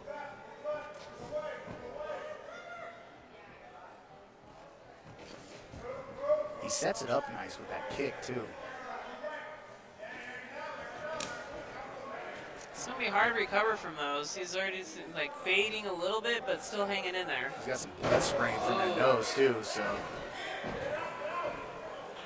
There we go. Got a little eager running into that, which is a problem because you can see that, you know, Ezequiel coming from you know, Chris Sunshine's academy, he knows how to grapple well. Yeah, here he is. So you don't want to be just running into that, for sure. Looks like he's transitioning to the mount. Oh, and he is raining him down. I'd like to see him take a little more time. Oh, that's it. And there you have it. There you go. That's 2-0 for you, Sunshine. Hope you're watching tonight, brother. Ezequiel Ibarra. That's a. I'll tell you what. Some of these guys from Sunshine Athletics are looking dangerous. Are looking good. Well, you know, Sunshine, he doesn't take things lightly. Obviously, he takes a lot of pride in making sure that he teaches things the right way, the technique. If you are slightly off in technique and how a submission is shown, how a position to get to the submission is done, and you are off, he will let you know. So I know that his fighters come prepared to fight when they come up here. Are you missing a 4-year-old? He is a male wearing a blue shirt. He's over here. I tried to get him a little bit on the shirt. Look around. These fights are going so fast, man. We have the last fight of the night, which is a jiu-jitsu match against Daeri Alderman versus Gustavo Carthreeso. Looks like we have a missing 4-year-old named Maverick with a blue shirt. So looks like somebody's getting adopted tonight. Yeah, those 4-year-olds run off quickly. Quickly.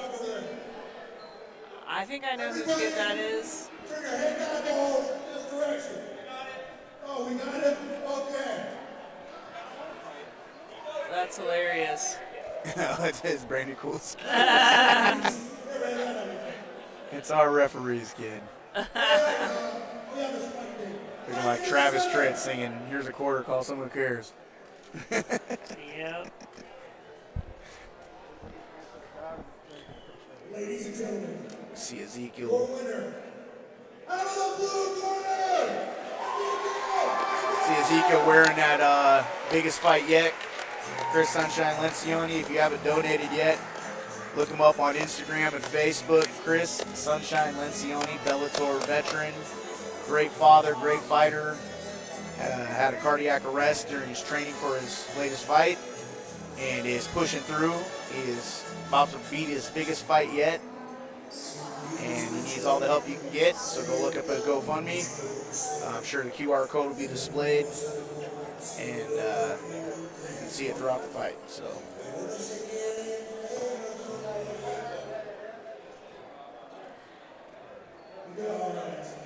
All right, ladies and gentlemen, after this next bout, we're going to have a 50-minute intermission. And where's my bachelor party food? Yeah, we have a young man getting married. It's not too late to ditch hours. Oh yeah, we got the bachelor party here. This guy is young looking. Oh my goodness. Looks like he's 18. I'm calling it out that. He's either in love or he's in the army. Is that kind of similar? Yeah. Ladies and gentlemen, I got married when I was 19 in the army. Knew Brady for 5 days. We've been together 20 years though. Just in time to get divorced before you're 30. Yes.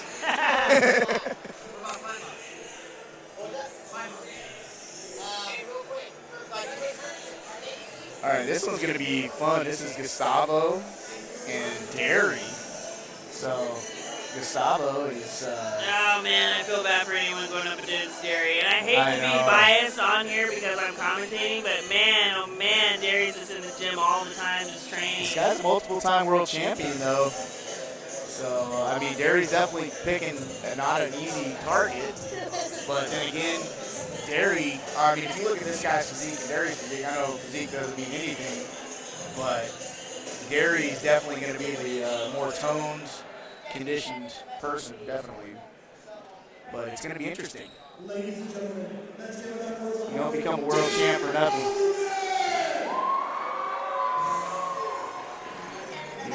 You don't become a world champ. So it's going to be a fun one. Daeri Alderman, he of the first buggy choke in MMA fame. Go ahead and YouTube it if you don't know what a buggy choke is. You'll find first ever buggy choke linked on Warrior Camp or Proving Grounds, and he is a stud. Yeah, he is. He definitely is. He's going to have a great time. This guy looks heavier, but that really doesn't matter when you don't get scared. Daeri's always looking skinny, but he's like an orangutan. He's got that skinny, like orangutan strength, right? Yeah.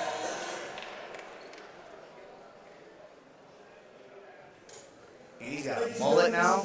Oh, he's ready to go. The weapon of striking, what we're focusing on this one is the art of Brazilian Jiu-Jitsu. Ladies and gentlemen, the grappler to my left in the big one, wearing the all black with the white trim.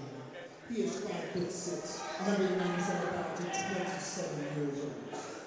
He is from Eltopia, Washington.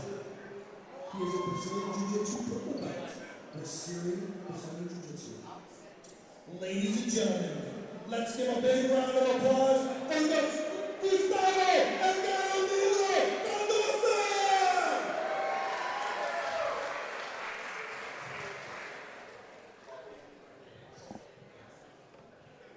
Ladies and gentlemen, his opponent to my right. He is a professional mixed martial artist. That's why this is a Jiu-Jitsu match. He is a Brazilian Jiu-Jitsu player. Ladies and gentlemen, let's give a big round of applause for Daeri! Daeri's strong too. He did one of those punching machines and like maxed it out, right? So he's got stupid punching power. He does. Good thing he's not punching tonight, though. I know. This guy. It's gonna be exciting. You ready? You ready? Go. Movement shake down. Daeri looks like he has more of that traditional wrestling stance.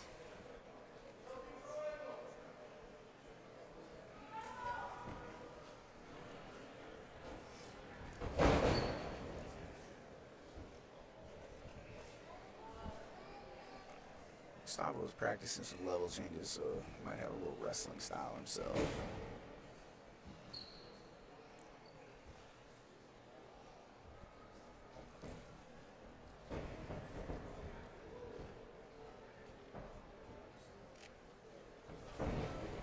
Daeri for trying to roll into something there. Well, he's in side control, but he's just messing around.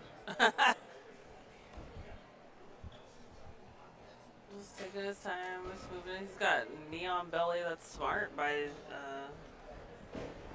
Gustavo. Looking for a leg there. This looks like he's going for an E-bar, but could be going for something else.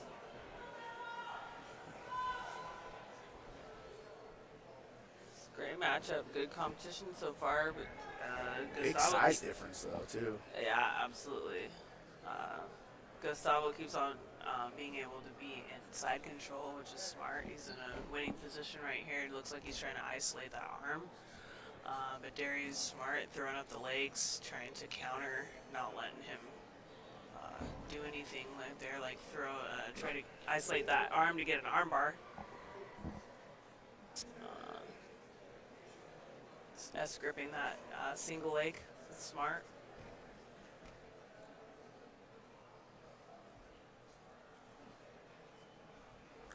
Looks like he's going for that leg again. Transitioning. Oh, can't see from here.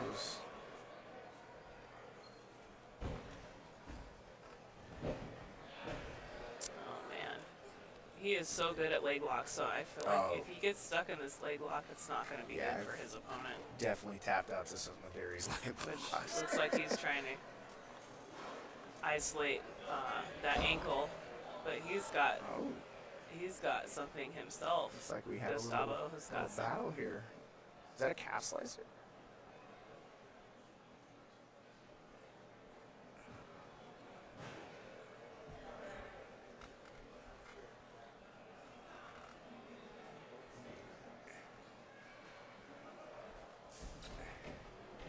Daeri transitioning to a heel hook. Both of these guys are very, very high level. This Gustavo is definitely a lot more experienced than I thought. Well, he's a multiple-time world champ. Is he? Yeah. Oh, damn. IBJ. Oh, yeah. So he's what was definitely I in a thinking? slouch, Season right? top 10 of tough. Okay, yeah, I read that earlier, so I Yeah. know what I'm talking about, yeah. That's great.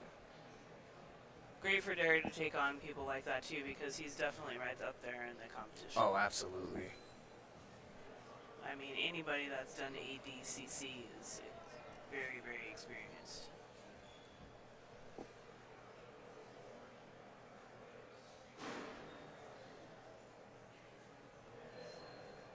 And props to Daeri too, because he's taking on a world champ who's Heavier. probably got about 50 pounds on him. Right?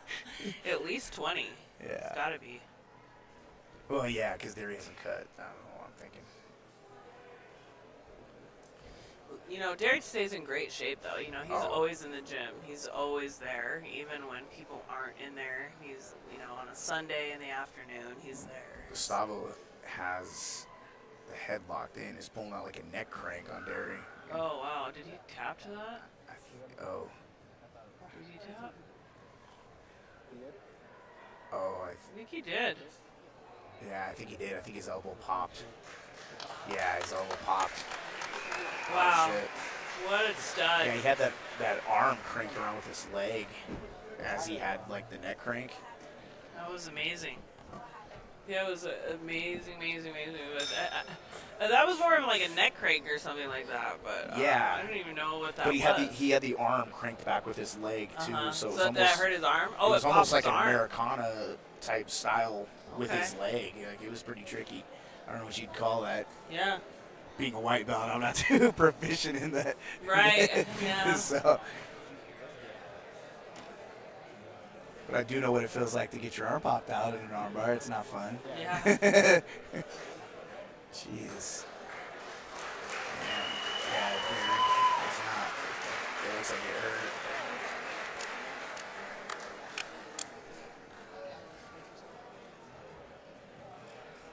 Ladies and gentlemen, your winner via submission.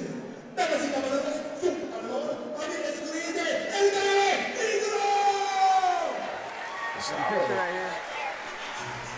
I know, I see him.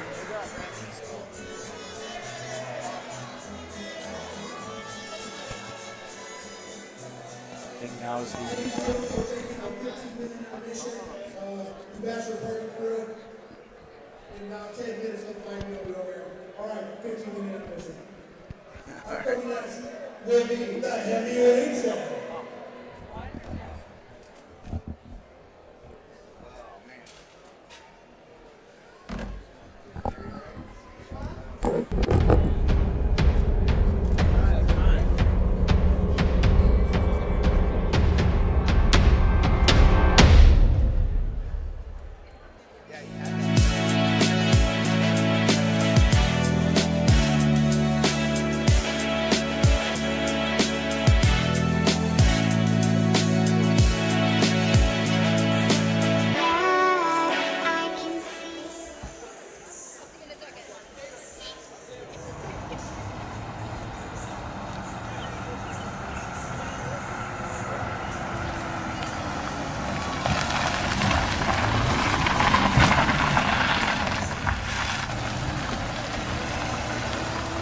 Hey, yo. We're on what, a 15-minute intermission?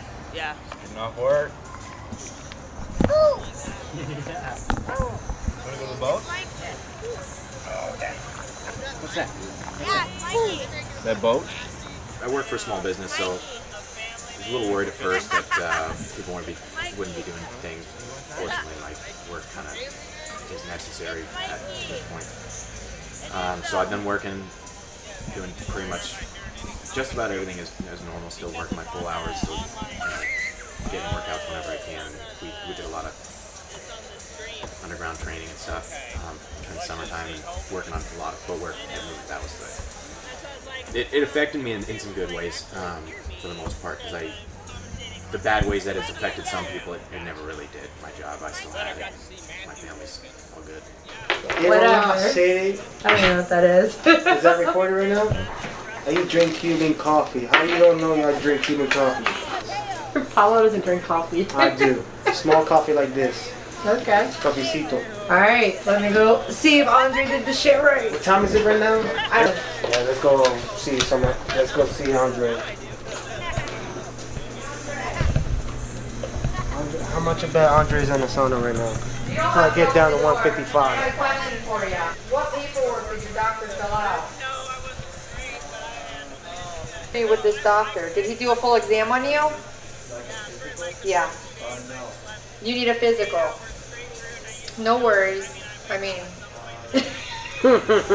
it could still get done. Physical. A whole 6 months to a year, depending on where you fight. Don't worry, we got you. We'll figure it out together. Andre, you want to fight, right? There you go. Fill out papers. Fighting with paperwork. Our house is open. The door's open. Hey, she sees TikTok. She's like, TikTok! What about the music? Chicken wing. Pasta baloney. Chicken wing, pasta baloney. Cause you're like a homie. Chicken wing. Oh my God. I see it all the time in the gym. I want to focus on the very next thing. So the very next thing for me, I have nothing else in the books but high rollers, and I want to do really good there. I mean, yeah, I've got high rollers coming up. It's February 5th and 6th. It'll be in Las Vegas, Nevada. It'll be fun. It's basically just a grappling tournament. I'm in the blue belt division, and we'll see what happens. What happens in high rollers? Well, I guess you smoke weed first and then go roll with your opponents, and they hotbox the heck out of that room. So, What's the prize? Prize is a pound of weed. So that'll be interesting getting it back on the flight. We'll see. Yeah.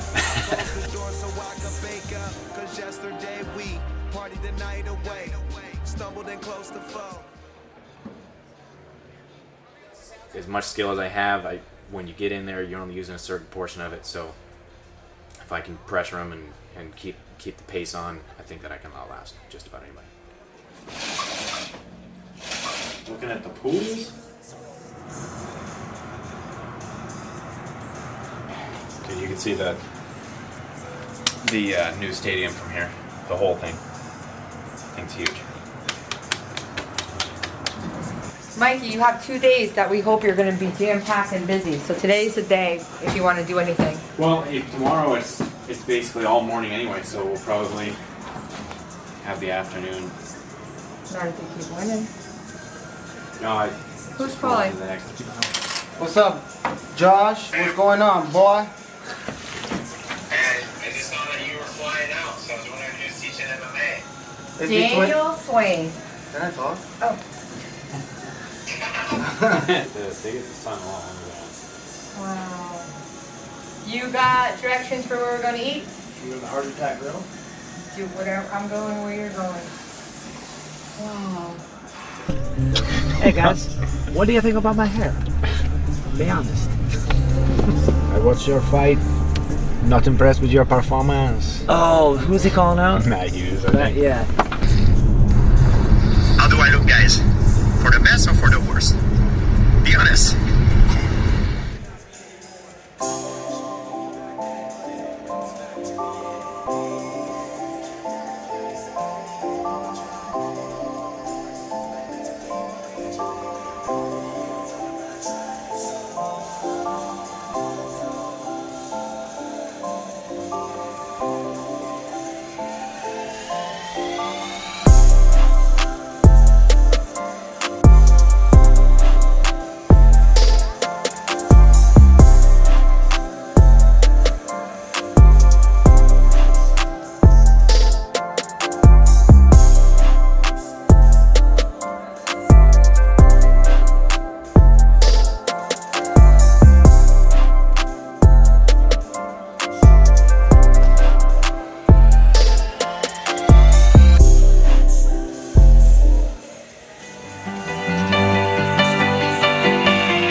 I am 38 years old from Southern California. Transplanted up here into Spokane about 8 years ago, and I started painting street art and murals. And I was working at a coffee shop, washing dishes, every morning I would draw. I would draw for an hour. Every single morning I would make sure I was learning things. And I had landed a couple jobs, and miraculously it just snowballed from there. And over the past years it's turned into a full-time business. And so this was probably around 2015 is 2021 now that I had done my first kind of real big serious mural and made a buck off it. And I was like, dang, I could do something, you know, if I could make money with art. And so I pursued it. I chose this scene specifically because honestly, I love the skeleton suits, and I feel that they were, you know, they brought a little bit of danger to the scene, and plus the scene itself is pretty iconic. Almost anybody that's in their 30s at least has heard of the Karate Kid, and so it's very familiar to. You couldn't leave well enough alone, could you, little twerp? No, you had to push it. Now you're gonna pay.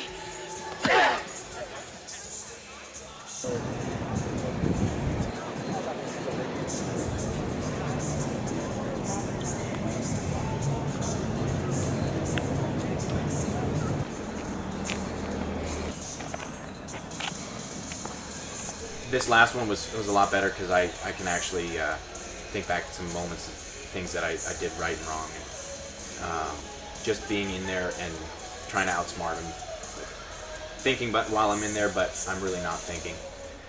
So it's kind of a weird deal. It's just a small percentage of what we practice here in the gym and everything. It comes through.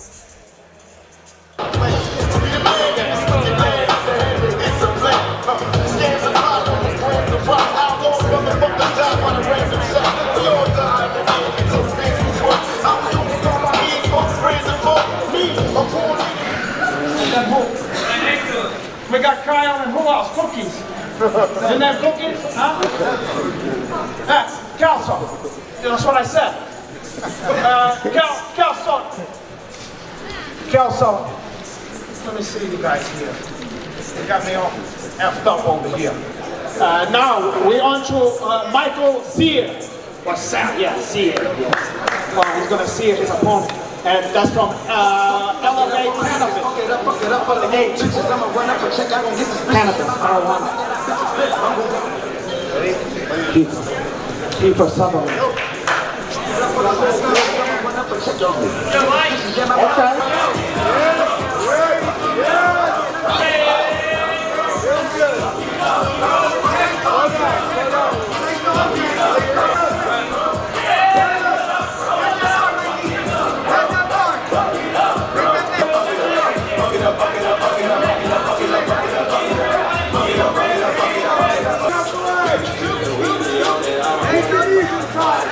Let's get it. Let's get it.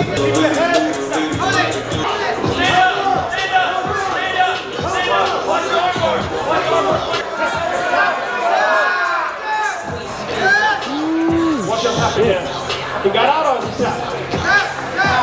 Shot. Winner, Mychal Sear. Mychal Sear from Elevate Cannabis.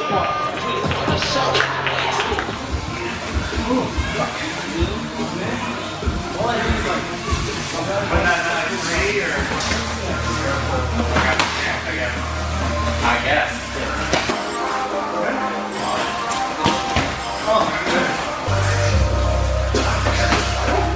Yeah. COVID's affecting me. I've taken some of my gym time away, but as long as you stay self-motivated, anything's possible, you know? Either if you're at home, get a bag. Like if you can buy random gains, just invest your money in something that's gonna get you better.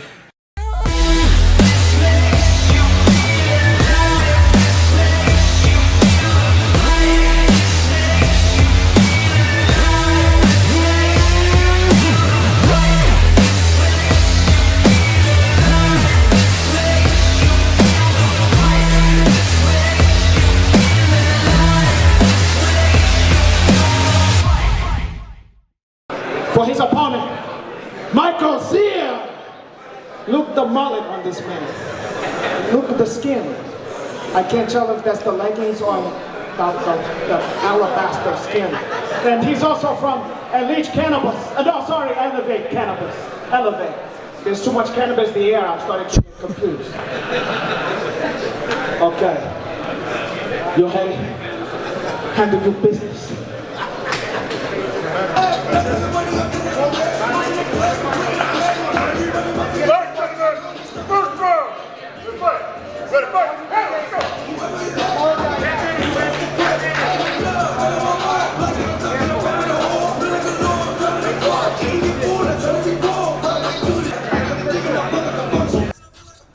I think that's his game plan. Unless you get tired, he feel it, and then he go for it. Oh, that's the same dude, right? Same cat. Yeah, that's his game plan for sure. Guys' names because they've been Mighty. representing. We got Yeah, Joe don't Dirt. just keep calling him Mullet. Yeah, you let's just get called some him names. Joe Dirt. Sweet, thanks.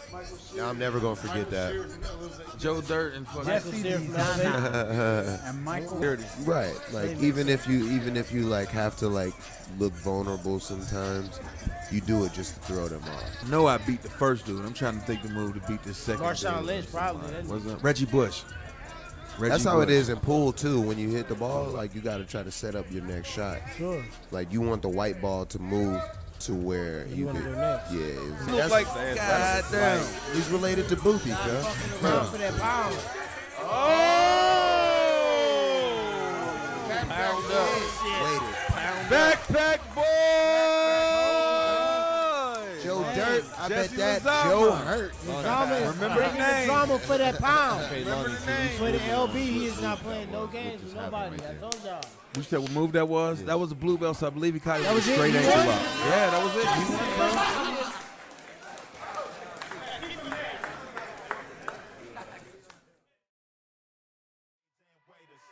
All I got is suits and gators. Y'all niggas lost, and I'm Las Vegas. Sorry, y'all, I ain't got no haters. Everybody love Black Cash, Dark Vader.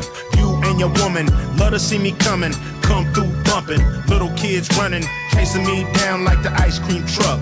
These police, they never light me up.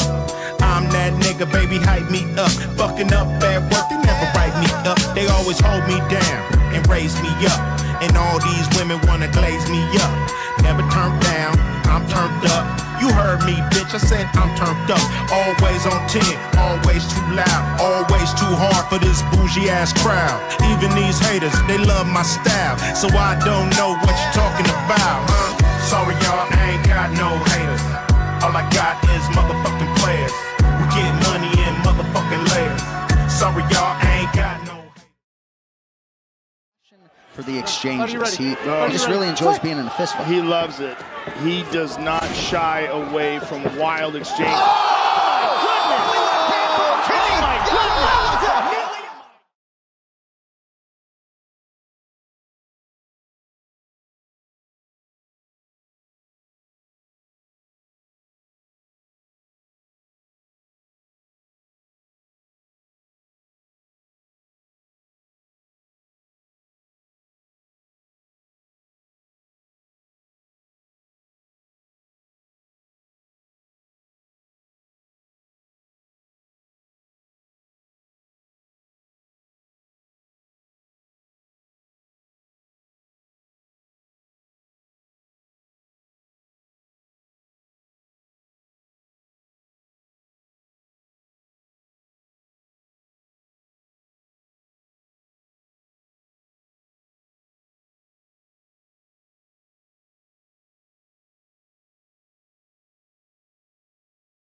This isn't the scheduled fight.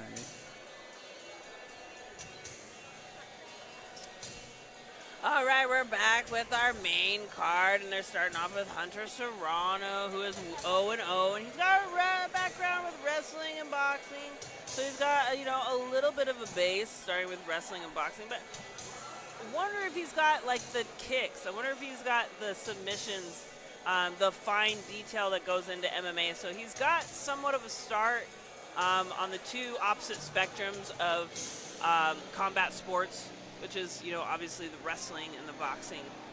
But we'll see if he's got a little bit of experience with the meat and potatoes of all of that, which is the submissions, the kicks, the fine detail to striking and grappling.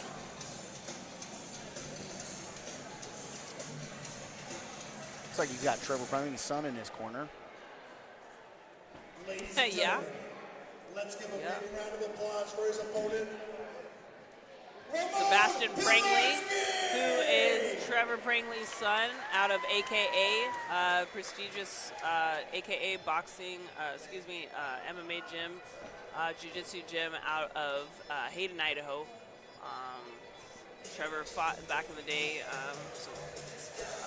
very high-level people back in the day, at least 60 MMA fights, and a UFC veteran himself, so a lot of history coming out of that gym. Pride veteran too, wasn't he? Pride, yes, and UFC, so. Bellator, he fought in basically every fought organization. Them all. Yeah. Lots of fights. Tough guy. South African national wrestling champ too. Yes.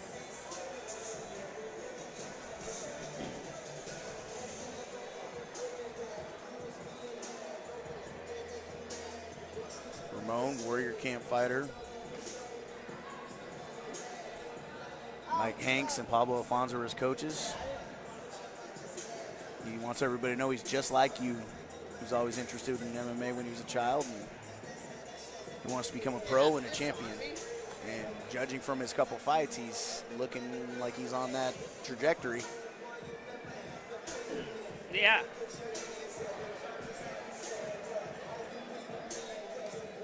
Absolutely.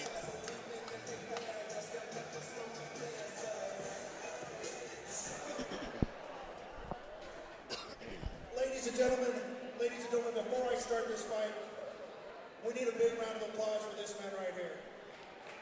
This isn't Hunter Serrano, I believe. I think it's Brandon.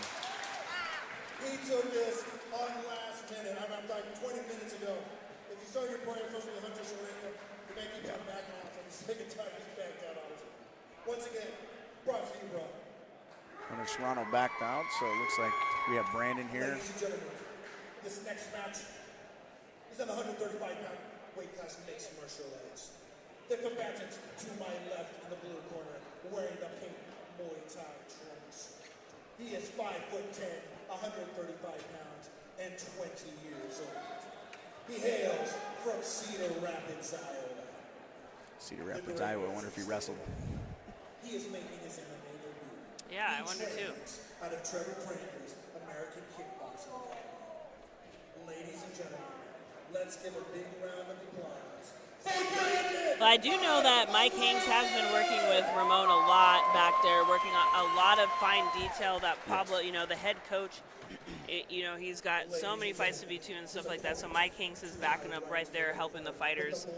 So a lot of heart and dedication from him, who is from the Pacific Northwest, but also fought a lot down in the Vegas area, spent a lot of time in his professional career down there before making his way back up to the PMW to come out and help these fighters after his MMA career. Absolutely. And taking this on 20 minutes notice is Brandon O'Brien, filling in for Hunter Serrano. His name is Brandon O'Brien. So 20 minutes notice, shout out to him. Oh, 20 minutes notice, wow. Yeah, it's his MMA I never knew debut. how people could do that. I'm just he like, looks in there's good no shape. way that I would do that, even in shape. But you know what? That's why it's like they're better than me. They're Yeah. better than me because they can do something like that. I'm like, you have to at least tell me beforehand. I have to get a good night's sleep. I have to prepare mentally, all this shit. But people that can just get there on the spot, more power to them. That's those AKA fighters. They're all tough. And this guy's big. This is a tough fight for Ramon to take on Double at the takedown. last minute. Slam, and he's slamming him. Oh my goodness, he is strong. He's handling it good though. He is in an armbar. Great transition to an armbar, and that is tight as hell. Yes, Ramon has it.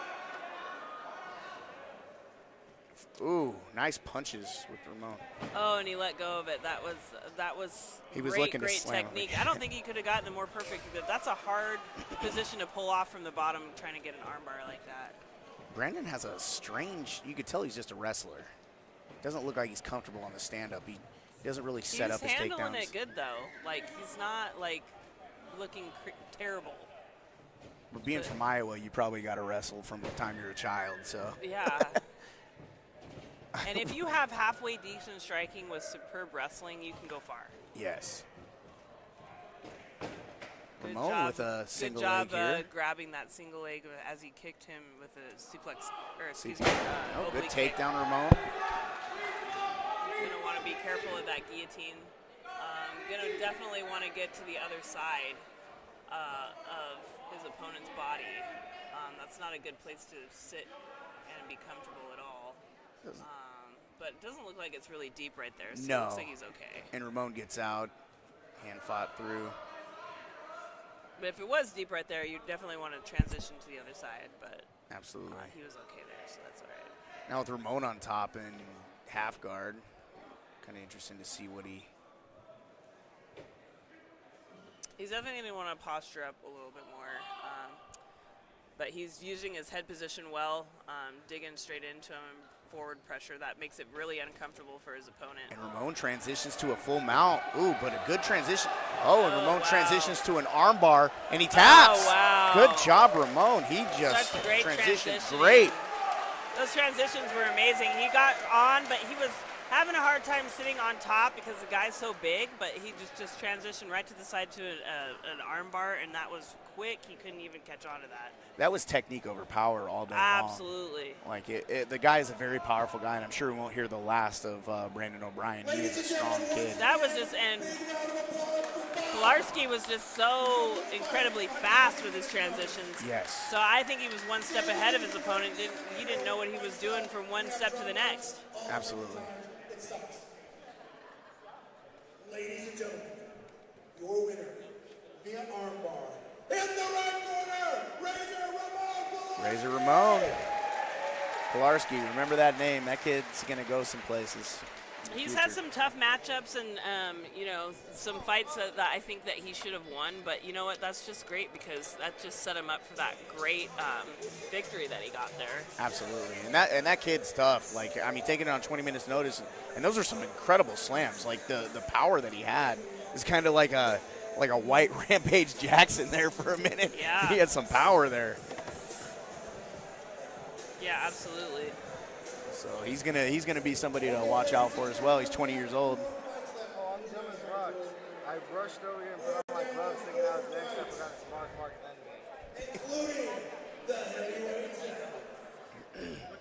This one's gonna be Jared Clark, Warrior Camp fighter, and Kaine Cuffe-Stokes. I think we got Kaine stuff and Jared stuff there. Ladies and gentlemen, let's give a big round of applause for our next combatant, Kaine is from the Hooligan Gym out of Spanaway, independent fighter. This is his MMA debut, wrestling and boxing background. He wants to be the UFC middleweight champ. That's some strong goals for coming after your first fight, right? Yeah, absolutely. Yeah, that's a lot of dedication, a lot to have to face. There's a bunch of killers in that division in MMA in general, let alone the UFC. So it's a bold statement. Let's see what he has on the plate tonight. Taking on Jared Clark is not a easy first fight. Jared's a tough kid. Wrestled out of I believe Central Valley, right? Yeah. Yeah. So he's a tough kid here from Spokane, Warrior Camp. And he's going to be the taller fighter looking over here at Kaine. Kaine doesn't look like he's short, but I think Jared is, pretty tall. I don't know. They might be about the same height.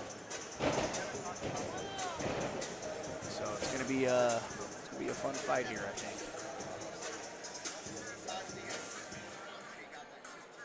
he's going to be in the UFC middleweight, I'd definitely see some muscle mass put on. He start getting into Yoel Romero. Is that the same weight class? Yeah, wow. Well, I think Yoel just went up, but I think for most of his career he was 185. I cannot believe he's still fighting. Well, he didn't start till he was like, what, 38, 39 anyway, so he wasn't Who starts at that age? Oh, my God. That would have been like, no. But that's incredible fucking brain and willpower. Oh, my gosh. So I'm not knocking it. I'm just, it just takes a way different mindset to do something like that. That's like Randy Couture fighting until you're, what, 47 or whatever he fights out. That guy's, and it's like amazing that these guys at that age don't get injured. Yeah. You know? It is crazy. Very interesting. I don't know. They actually look like they're about the same type of physique. Old, tall, rangy fighters. Well, this guy is pretty young, so he's got a lot of growing into his body to do.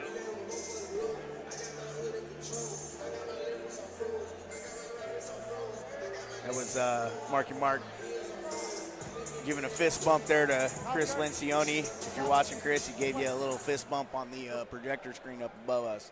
So. Yeah.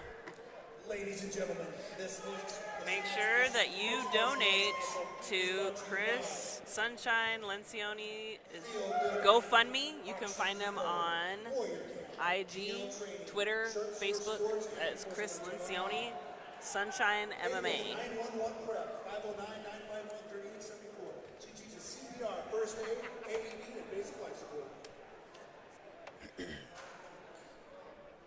Ladies and gentlemen, the gladiator to my left in the blue corner, wearing the black trunks with yellow trim. He is 6'2", 180 pounds, and 17 years old. He is making his 17, he's young. He has that baby face going on. He represents Team Hooligan. Ladies and gentlemen, let's give a big round of applause for Kaine. Magic Kaine, Cuffe-Stokes! Army buddy was the same way, though. He got a Purple Heart, my buddy Wes, and he was carded until he was in his 30s, till he grew a beard out. And he used to get mad. That's a compliment, though. He's aging slow. He is 6'3", 180 pounds, and 20 years old.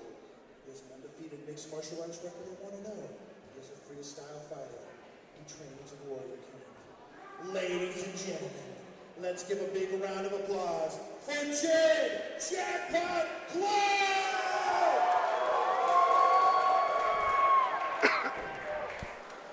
Ladies and gentlemen, the referee in charge of your action, Mark Cobe.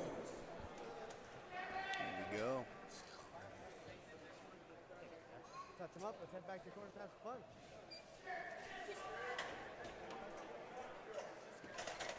Fighter, you ready? Fighter, you ready? Those gloves. Leg kick to Kaine. That was a crazy good oblique kick right off the bat. Oh, these guys are going.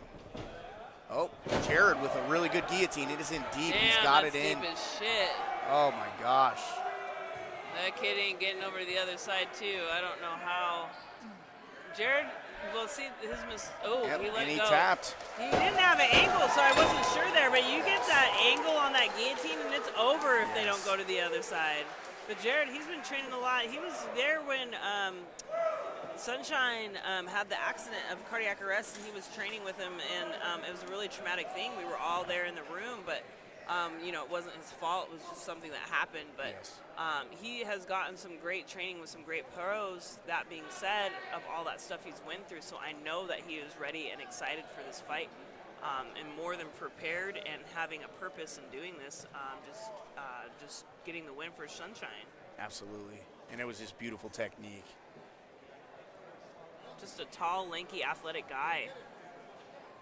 Really hard to deal with, especially if you're not doing the same type of training or higher than somebody like that who's long and athletic like that. You're going to be in for a really, really tough night. And Kaine's upset, but he's 17. He's young. Got a lot He'll of be growing back. to do. He'll be fine.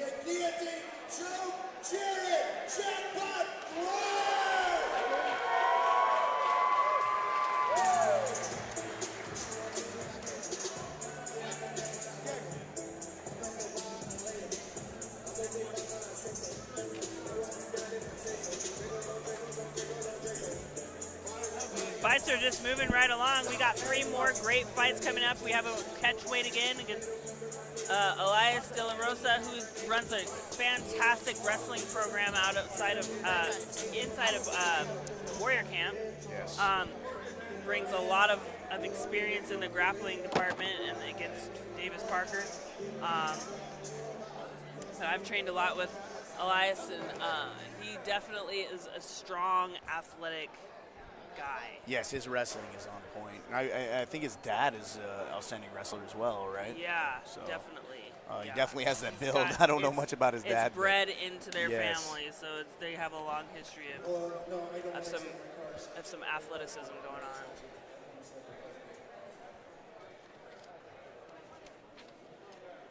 Ladies and gentlemen, we're down. We have paperwork for Davis Parker, but not Mixed martial arts match in the 160-pound weight class. Ladies and gentlemen, we good up there? We're sorry for that. Let's give a big round of applause for this next combatant, Davis Parker! Davis Parker says he's a brawler, and I can't tell what city he's from. It doesn't really read too well there on the paper. He wants to try, and he wants to be a pro athlete. So we'll see. He's coming up against a tough guy. As your MMA debut, right? Yeah. Imagine that's a tough fight for anybody.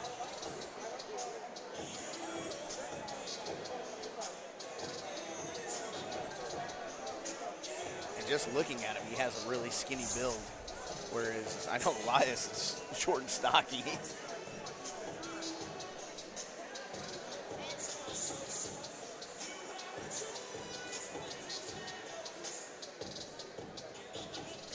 You can't judge from physique, but he looks like he's got legs for takedowns.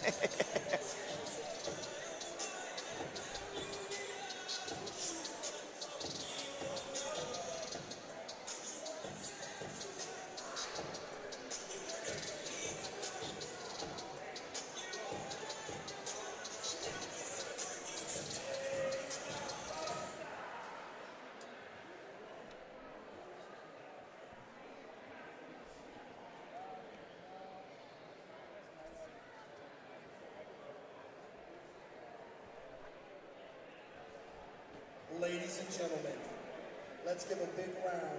Let's give a big round of applause for his opponent, Alius Delarosa!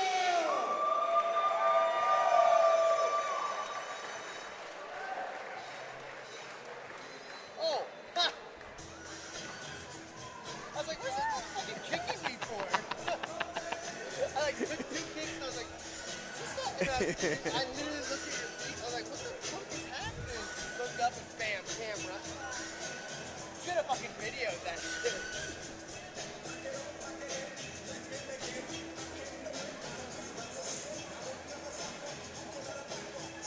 A lot of old school walkout music today. Always. I swear, this song, and then Pour Some Sugar on Me, and then what fucking else song? Gangster's Paradise. Yeah. Yeah, it was Coolio I always sometimes. hear that Yeah. at like every MMA event, I swear to God. That's okay. They're all great songs. Boy, there is a big difference in the physique of these two gentlemen. Alius is short and muscly. Ladies and gentlemen, this next match is a mixed martial arts match brought to you by Fielded Inc., Hutcherson Cobe, Warrior Camp, Deontae, Hutcherson Sports, and April's 911 Pro. Ladies and gentlemen, the combatant, the one in the air, the combatant to my left in the blue corner with the black trunks. He is 6'1", 152 pounds, and 15 years old. He is a brawler. He is making his MMA debut. Ladies and gentlemen, let's give a big round of applause for Davis Parker!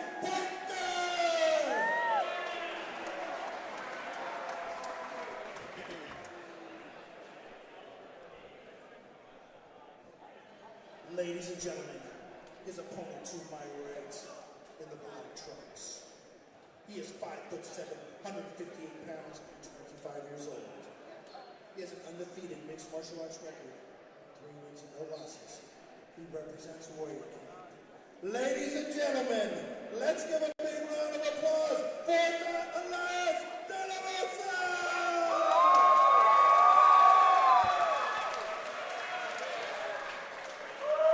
Ladies and gentlemen, referee in charge of your action is Jose Mendez. Jose Mendez back with his Crocs. And they glow in the dark. Yeah.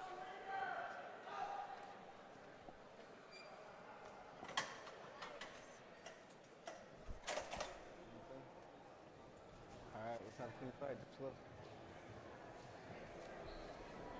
Fight, are you ready? Fight, are you ready? Fight! Go.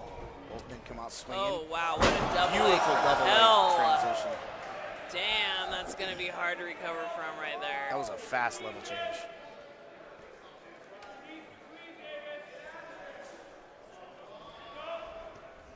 Oh, that Alius grappling inside is control. crazy good. You see that? That's Alius right there. Remember? Crazy, Alius with crazy a good. nice punch there. On side control right now, just taking his time. And Alius into full mount. he was smart. He was pinning down the left side of his opponent. Oh, and he's already done. Alius. That pressure was it's so crazy how much this pressure. Yeah, because he didn't I felt like there was another fight earlier that didn't really need to be stopped because of like punches or anything, but because the pressure was so strong, they just were like, I'm done. I'm over. I mean, Alius is so strong that he took that arm triangle in the full mount and didn't even have to transition over the side. The body types of the differences of the two. It's like sometimes that doesn't really matter, but here the experience and the strength and everything is just way too much. It looks like a whole different weight class almost. Yeah. Just in the muscle mass. Absolutely.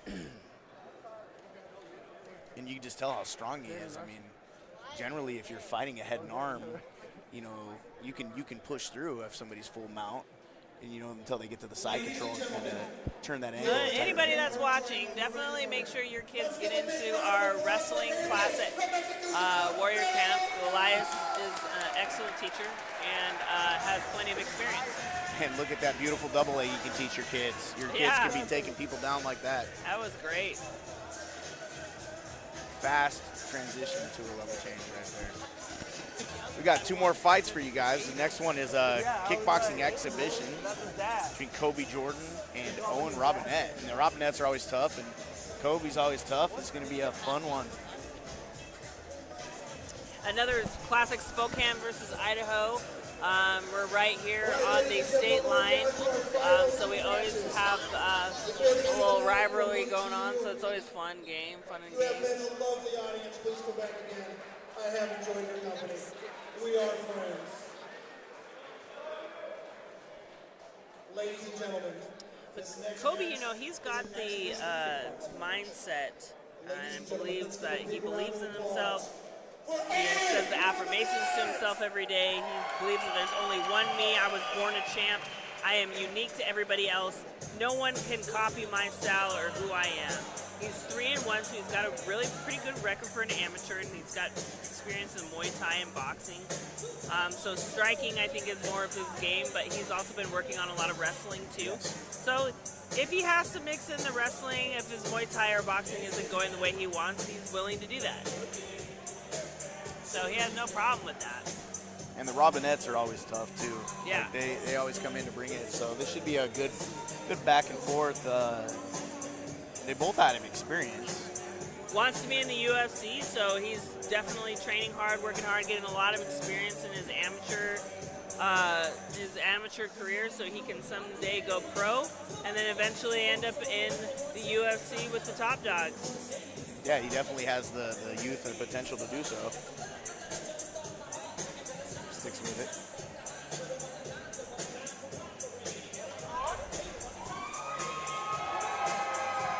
Yeah, I always love the Robbinetts, man.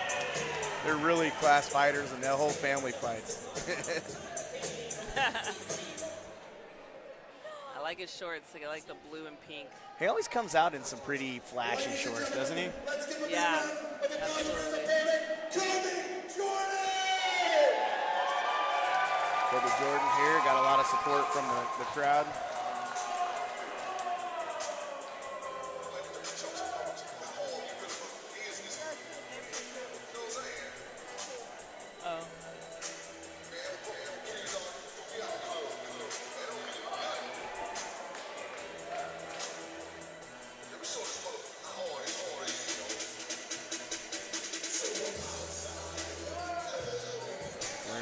Black and white support shirt there, Kobe.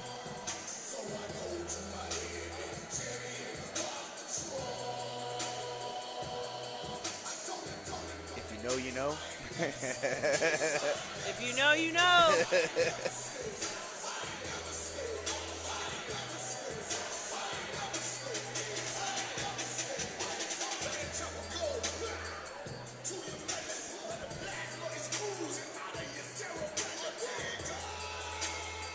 Kobe always looks so calm when he gets ready to fight.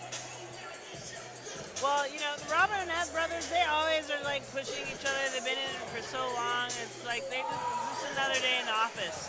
Yes. But his opponent that's coming is also, you know, been around the block too. So he's ready. He's hyped. Trained at Warrior Camp a lot. I've seen him in there just taking shit from all the pros that have been in there, but also some great advice at the same time. So he's gotten some great experience too to bring to the table. He's got CJ Phillips in his corner, and Cruz always going to help people good. He's got the length, he's got the reach, so he's going to definitely want to utilize that and not be shy in this fight. 150 pounds and 22 years old. He has a record of 8 wins and 5 losses. He hails from Kingstown, Idaho. He is a Muay Thai specialist. He represents Trevor Pranger's American Kickboxing Academy. Ladies and gentlemen, let's give a big round of applause for Owen the Seal Robbinett!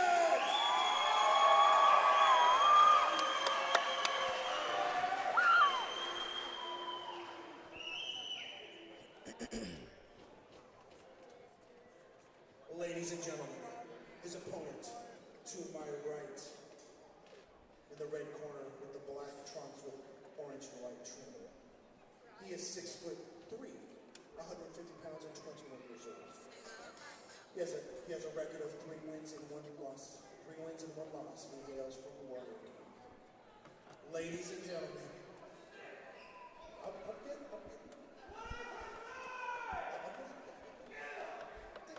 get it? I mean, we're ringing out today. Let's give a big round of applause.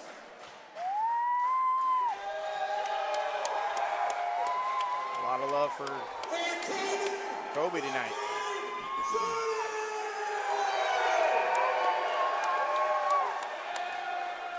Ladies and gentlemen, go ahead and charge your actions, marking our coats.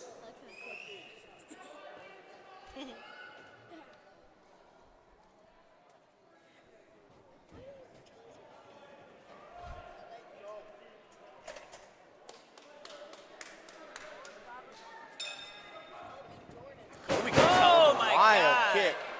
Damn, he almost knocked himself out doing that. He hit his head almost. Oh, Kobe came in my mad. God, man. Dude. They are slugging. Dude.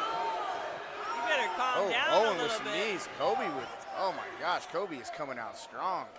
He is. Owen's He kind of definitely showboating. wanna- I would beat your hands up. He started off really exciting and just wanted to just control it a little bit because it's not helping him out. No, Owen connected there. I'd like to see Kobe slow it down a little bit. Yeah, probably blew his wad doing all that. Body shot. Oh, this is just back and forth.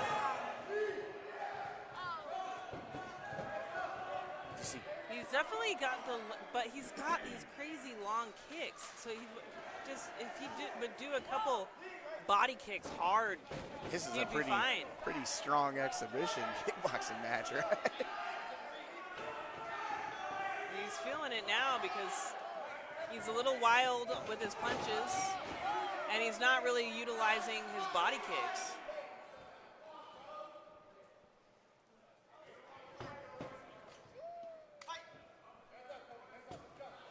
he can Kobe's coming out pretty slow this wild. down and be a little bit controlled, it won't be so bad for him. But he's got to be able to kind of recover from that. He's looking a little winded. Oh, crazy good 1-2 by 1-2 by Robbinett. And Owen. Ooh, a little swing back fist miss from Owen. So both have taken a tumble, kind of over committing to a lot of their strikes being thrown. Ooh, that was a big knee to the face. It's an exciting kickboxing match. Owen. He's just taking it. Owen's kind of showboating, sticking his tongue. I'd like him to keep his hands up. That's when he needs to utilize doing more damage because he's technically, I think, is losing the round just because of blowing his wad. So he just needs to take advantage of him doing that and throw more strikes. Kobe needs to fight off that clinch. Oh, good nice, jab. Nice jab. Kobe coming in, nice uppercut, jabs, just a back and forth. Knees to the head. That was like 3 good knees to the I face. know. Those knees are devastating. Ooh, body shot. And they can for tire Kobe. you out Ooh, quickly. Good body knee by Kobe. Owen shrugs it off. He's ready to go. Ooh. Owen with That one will end a career if you hit right. Oh, yeah. Great These two first guys round. are- Great these two first guys round. That was super exciting. A little wild. Are we sure this is an exhibition? But, you know, nobody thinks of it like that. They're not wanting to lose in front of the crowd. Oh, both these people You love know to what fight. I mean? So it's going to be exciting no matter what. Yeah, both these guys love to fight, so they're all going to bring it. I'd like to see Kobe slow down a little bit and not come out as wild. And I'd like Owen to keep his hands up because neither one of those guys is throwing anything soft. Exactly.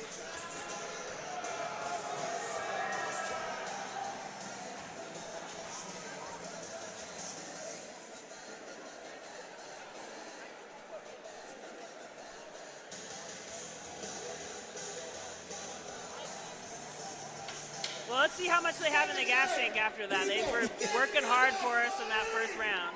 Yes.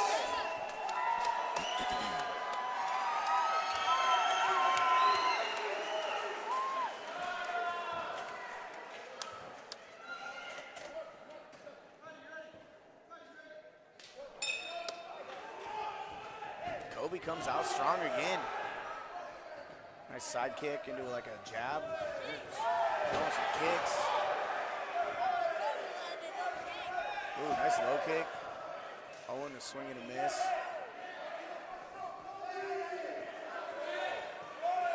See, Kobe's slowing it down and setting it up a little bit more. I like to see that for him.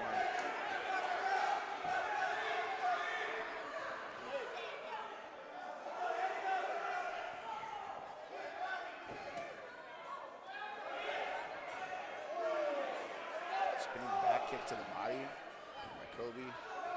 Owen coming in with some nice short punches. Kobe for a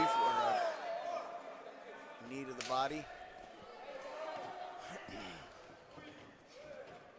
Like how Kobe Man, he's still going. switching it up. He's I going was body worried head. about him, but he's still hanging in there.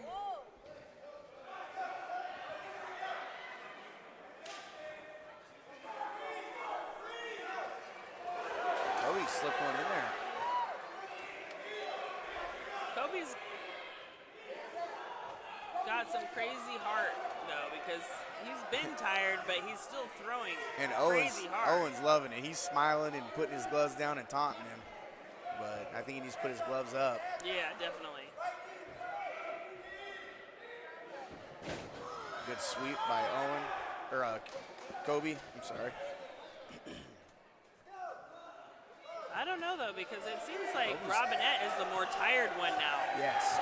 Even though he looked calm and composed in the beginning, I feel like he's the one that's kind of... And these are landing. He's throwing some nice blows that are landing. And I don't know how much he can take of those. Those are landing. Uppercut, hooks. Owen is I tough. don't know if he's just just like done or if he's just resting. Owen's like the Korean zombie, man. He's just taking it and coming.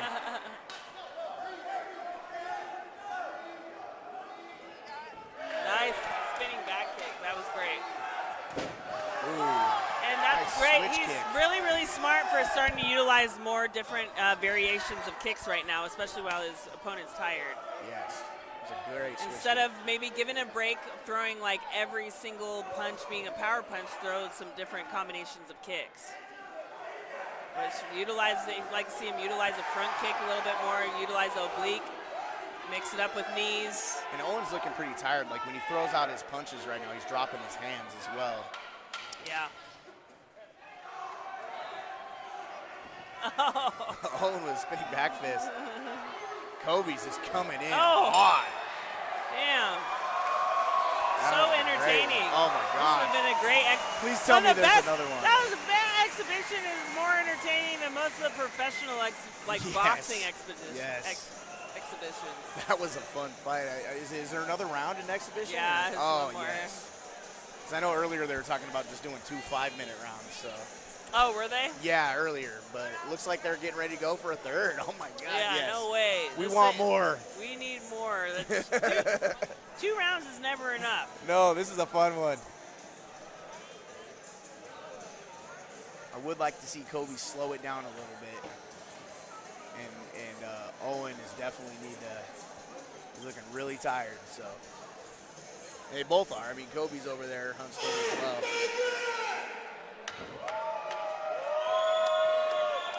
These guys are tough. Fighters to the center. Ladies and gentlemen, that was an exhibition fight. It's 2 rounds only.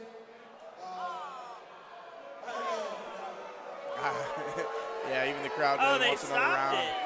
Well, it's exhibition, so it's only 2 rounds. Oh, I see. I It thought for sucks. sure it was going to be 3 rounds.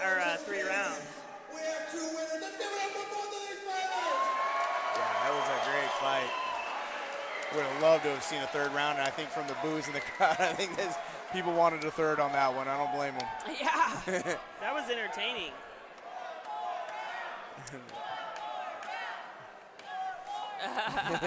Yeah, see, people are chanting one saying more what round. we were thinking. We got the big guys. This is the last fight of the was night. that the co-main? Yes, that was the co-main. We have the Jeez, big we're guys already next. at the main event. We got 2 big guys coming your way. Mychal Hutcherson and Josh Adams. I know Josh. I used to bounce at Crave nightclub in Spokane with him, so I know he's going to bring it. And this other guy is 1-1. He's independent, fighting out of Lacey, Washington, so he's from the other side. From what I understand, he's a collegiate football athlete, so he's a big guy. He's cutting from 285 to 265 to fight. Josh, I think, walks around, usually around about 140-ish. So, both big guys.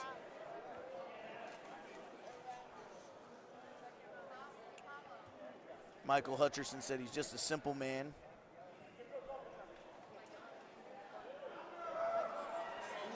He's doing MMA training while he's playing Arena League football.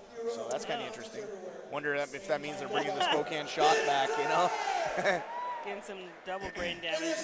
Just kidding. I guess it beats, sprints. Yeah. But before we do, Absolutely. We got a title on the line. once again, our sponsors. Don't forget, Chris Sunshine Lencioni. He has a GoFundMe page. There's a wife and child. Open your hearts, open your wallets.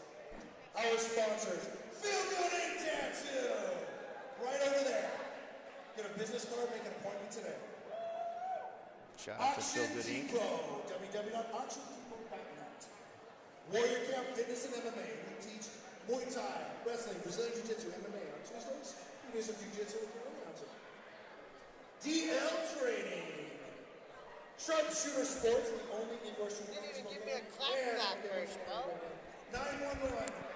April's 911 prep. 509-951-3874.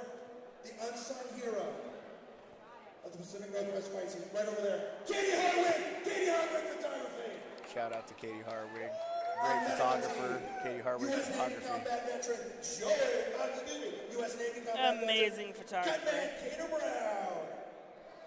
U.S. Army combat veteran, 2nd Airborne, Joey Murray, assistant to the lovely Allie. Our color commentators, Sean Dizzy Gillespie, and a 4-time UFC veteran, the Monarch, Liz Phillips.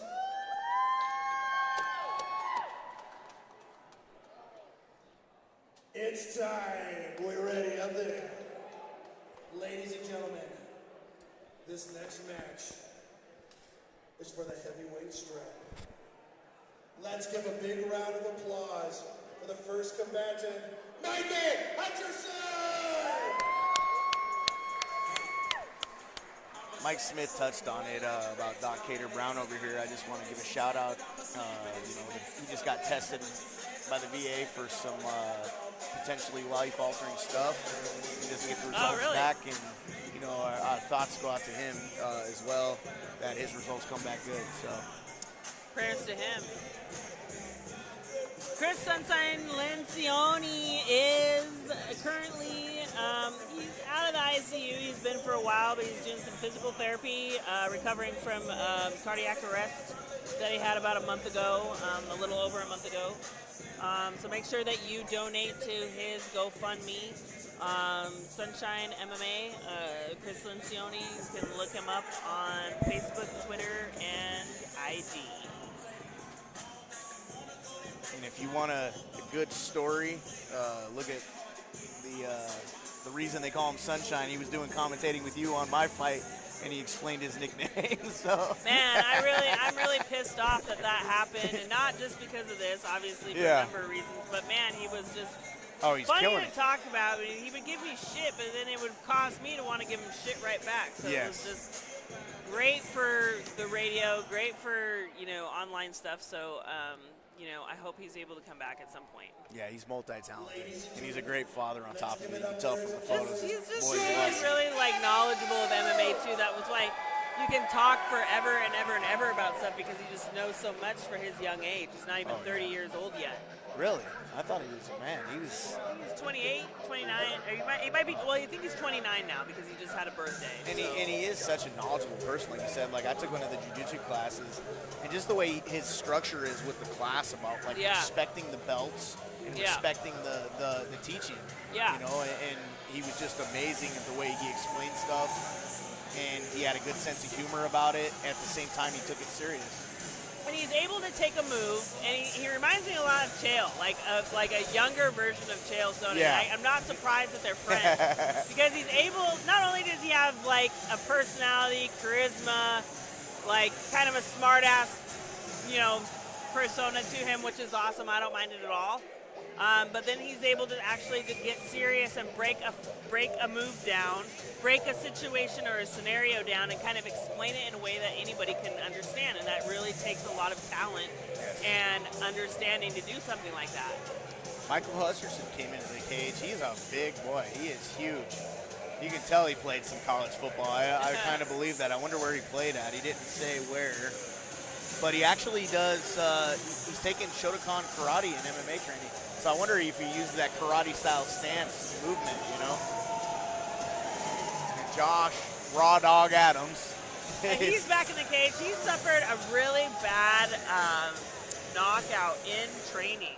Okay. What caused him to get meningitis, had to go and get some antibiotics for that. Was fighting that in the hospital for a long time, and was in for a fight himself. Not quite to the extent of Chris Lencioni, but his own battle in the hospital that I think a lot of people didn't know about. And so he was able to recover from that, come back to training, and get his mind ready and prepared for battle. So that he's been through his own battles and trials and tribulations. Yeah, I fought alongside him when we were bouncing at Crave a couple times. He's always a big fun guy to have on your side. We had like 3 of us bouncers getting jumped by like 20 guys.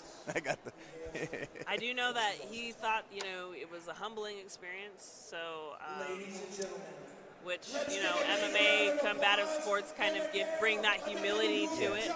So he did also talk about that happening to him as well.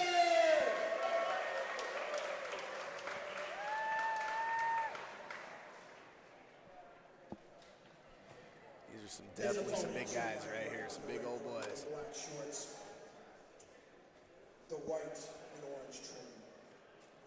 He is 6'1". We got Mark Coates in the house, fighting out of Warrior Camp, and Lewiston, Idaho, got roots in Idaho, training with Austin Arnett at his gym. Frank Arnett. Ladies and gentlemen, gym. Let's give a big round of applause for Joshua. Bringing a lot of knowledge up here in Liberty Blake tonight in the referee corner. Just recently fought in Bellator not this summer, but last summer, and fought against an up-and-coming undefeated fighter, and that was a close fight. So he's got a lot of great experience in the cage as a professional. Definitely looks like a height advantage by a couple inches here on Mychal Hutcherson. Buddy, ready? Absolutely got height, reach, all that. He does have a strange kind of karate stance, doesn't he?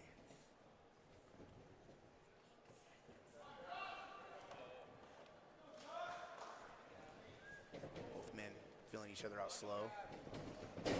Oh my God, that's some crazy quick power coming there. Yeah, I was going to say, as I said that, here comes Mychal Hutcherson. He just wanted to dish it out at first so just he would feel it. Just let him know I got that. So if you want to come at me, this is what the heat I'm packing. Josh is keeping that hand down. I don't like that. I think he needs to bring his hands up a little. Definitely got it a little low there. But so does his opponent. Yes. Oh, Mychal Hutcherson gets hit hard. Josh Adams coming in strong. Wow! Josh Adams. Now we're on the ground. Let's see if this dude knows how to wrestle. Josh has a wrestling background.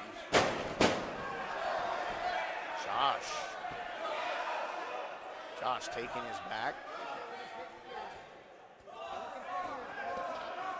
If Josh has a wrestling background, then that's great because I don't know about his opponent. Just know that he's extremely athletic and powerful. Yeah, college football people can move people around if he's on the line. Josh is doing the right thing. And he's going to want to look to pressure him like he did before and not kind of give him this space like he is because this is where this guy is strong. Yes, both these guys can put each other to sleep. One punch. Ooh. See, and that's where Josh doesn't want to be at. He wants to definitely circle around and not stay on the fence right there because if he gets caught too many times, it's over. That was a great duck under from him. He kind of slipped. He kind of slipped and then ducked under, and that was really, really smart. Got the front headlock on Josh. Looks like he might try to transition it into a guillotine at some point. Looks like he's setting it up right now. Josh is not hand fighting.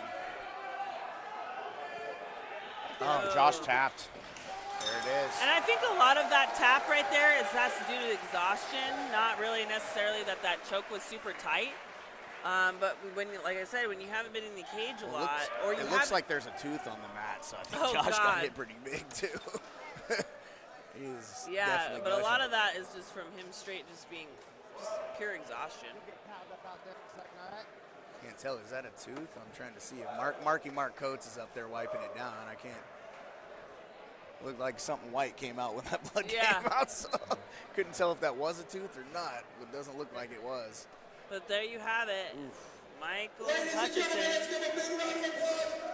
earns the title, and that is your fights tonight for Proving Grounds MMA. I hope you enjoyed it. Make sure that you go check out Chris Sunshine Lencioni on Facebook, Twitter, IG. Donate to his GoFundMe. Help him recover from a brutal cardiac arrest that he suffered back on June 8th, 2023. He's got a long road and he has a family support, so make sure you support him. Yes. Shout out to both these men, both big guys. Heavyweight division, it's one of those things that can go either way. When you got that much power.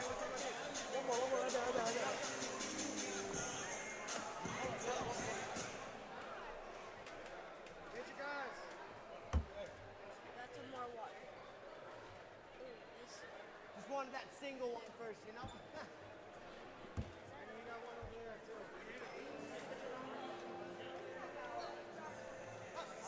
I'll pick for you guys. Again, before we go, shout out to Chris Lencioni. I hope you're watching, Chris. I hope you get better. You got tons and tons of fans all over the country and all over the world that want to see you get better.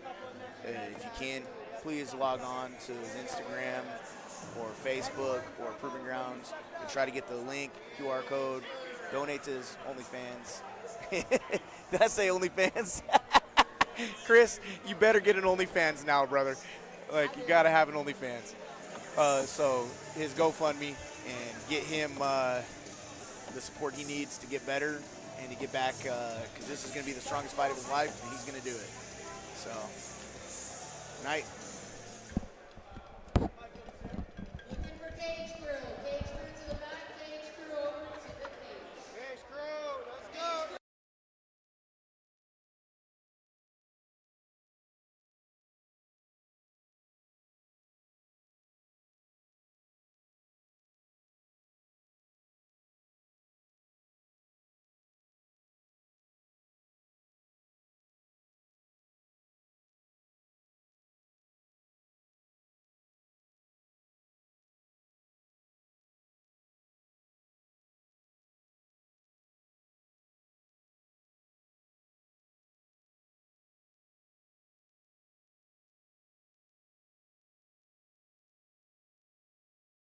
Hope you win.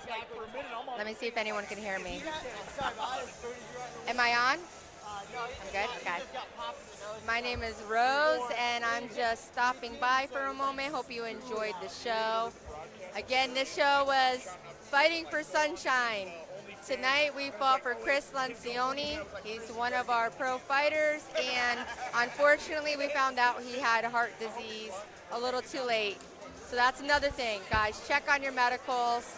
Even if it goes straight over to commissions, make sure you view it. It was flagged, but nobody unfortunately told him. It's gonna make a full recovery, but it's awfully expensive. So we're asking everybody to do what you can. We have a GoFundMe account, and thank you. And it's 90% of people who go into cardiac arrest don't make it. The other 10% that do make it, it's usually not on the greatest terms, where Chris is talking and walking. And I'm waiting for us to get an updated video, but he's got a long recovery to go. He has to learn.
They didn't even give me a voice. Everything I said was for nothing. My brother, they can't even see me. They can't even see me. I've been talking. Him.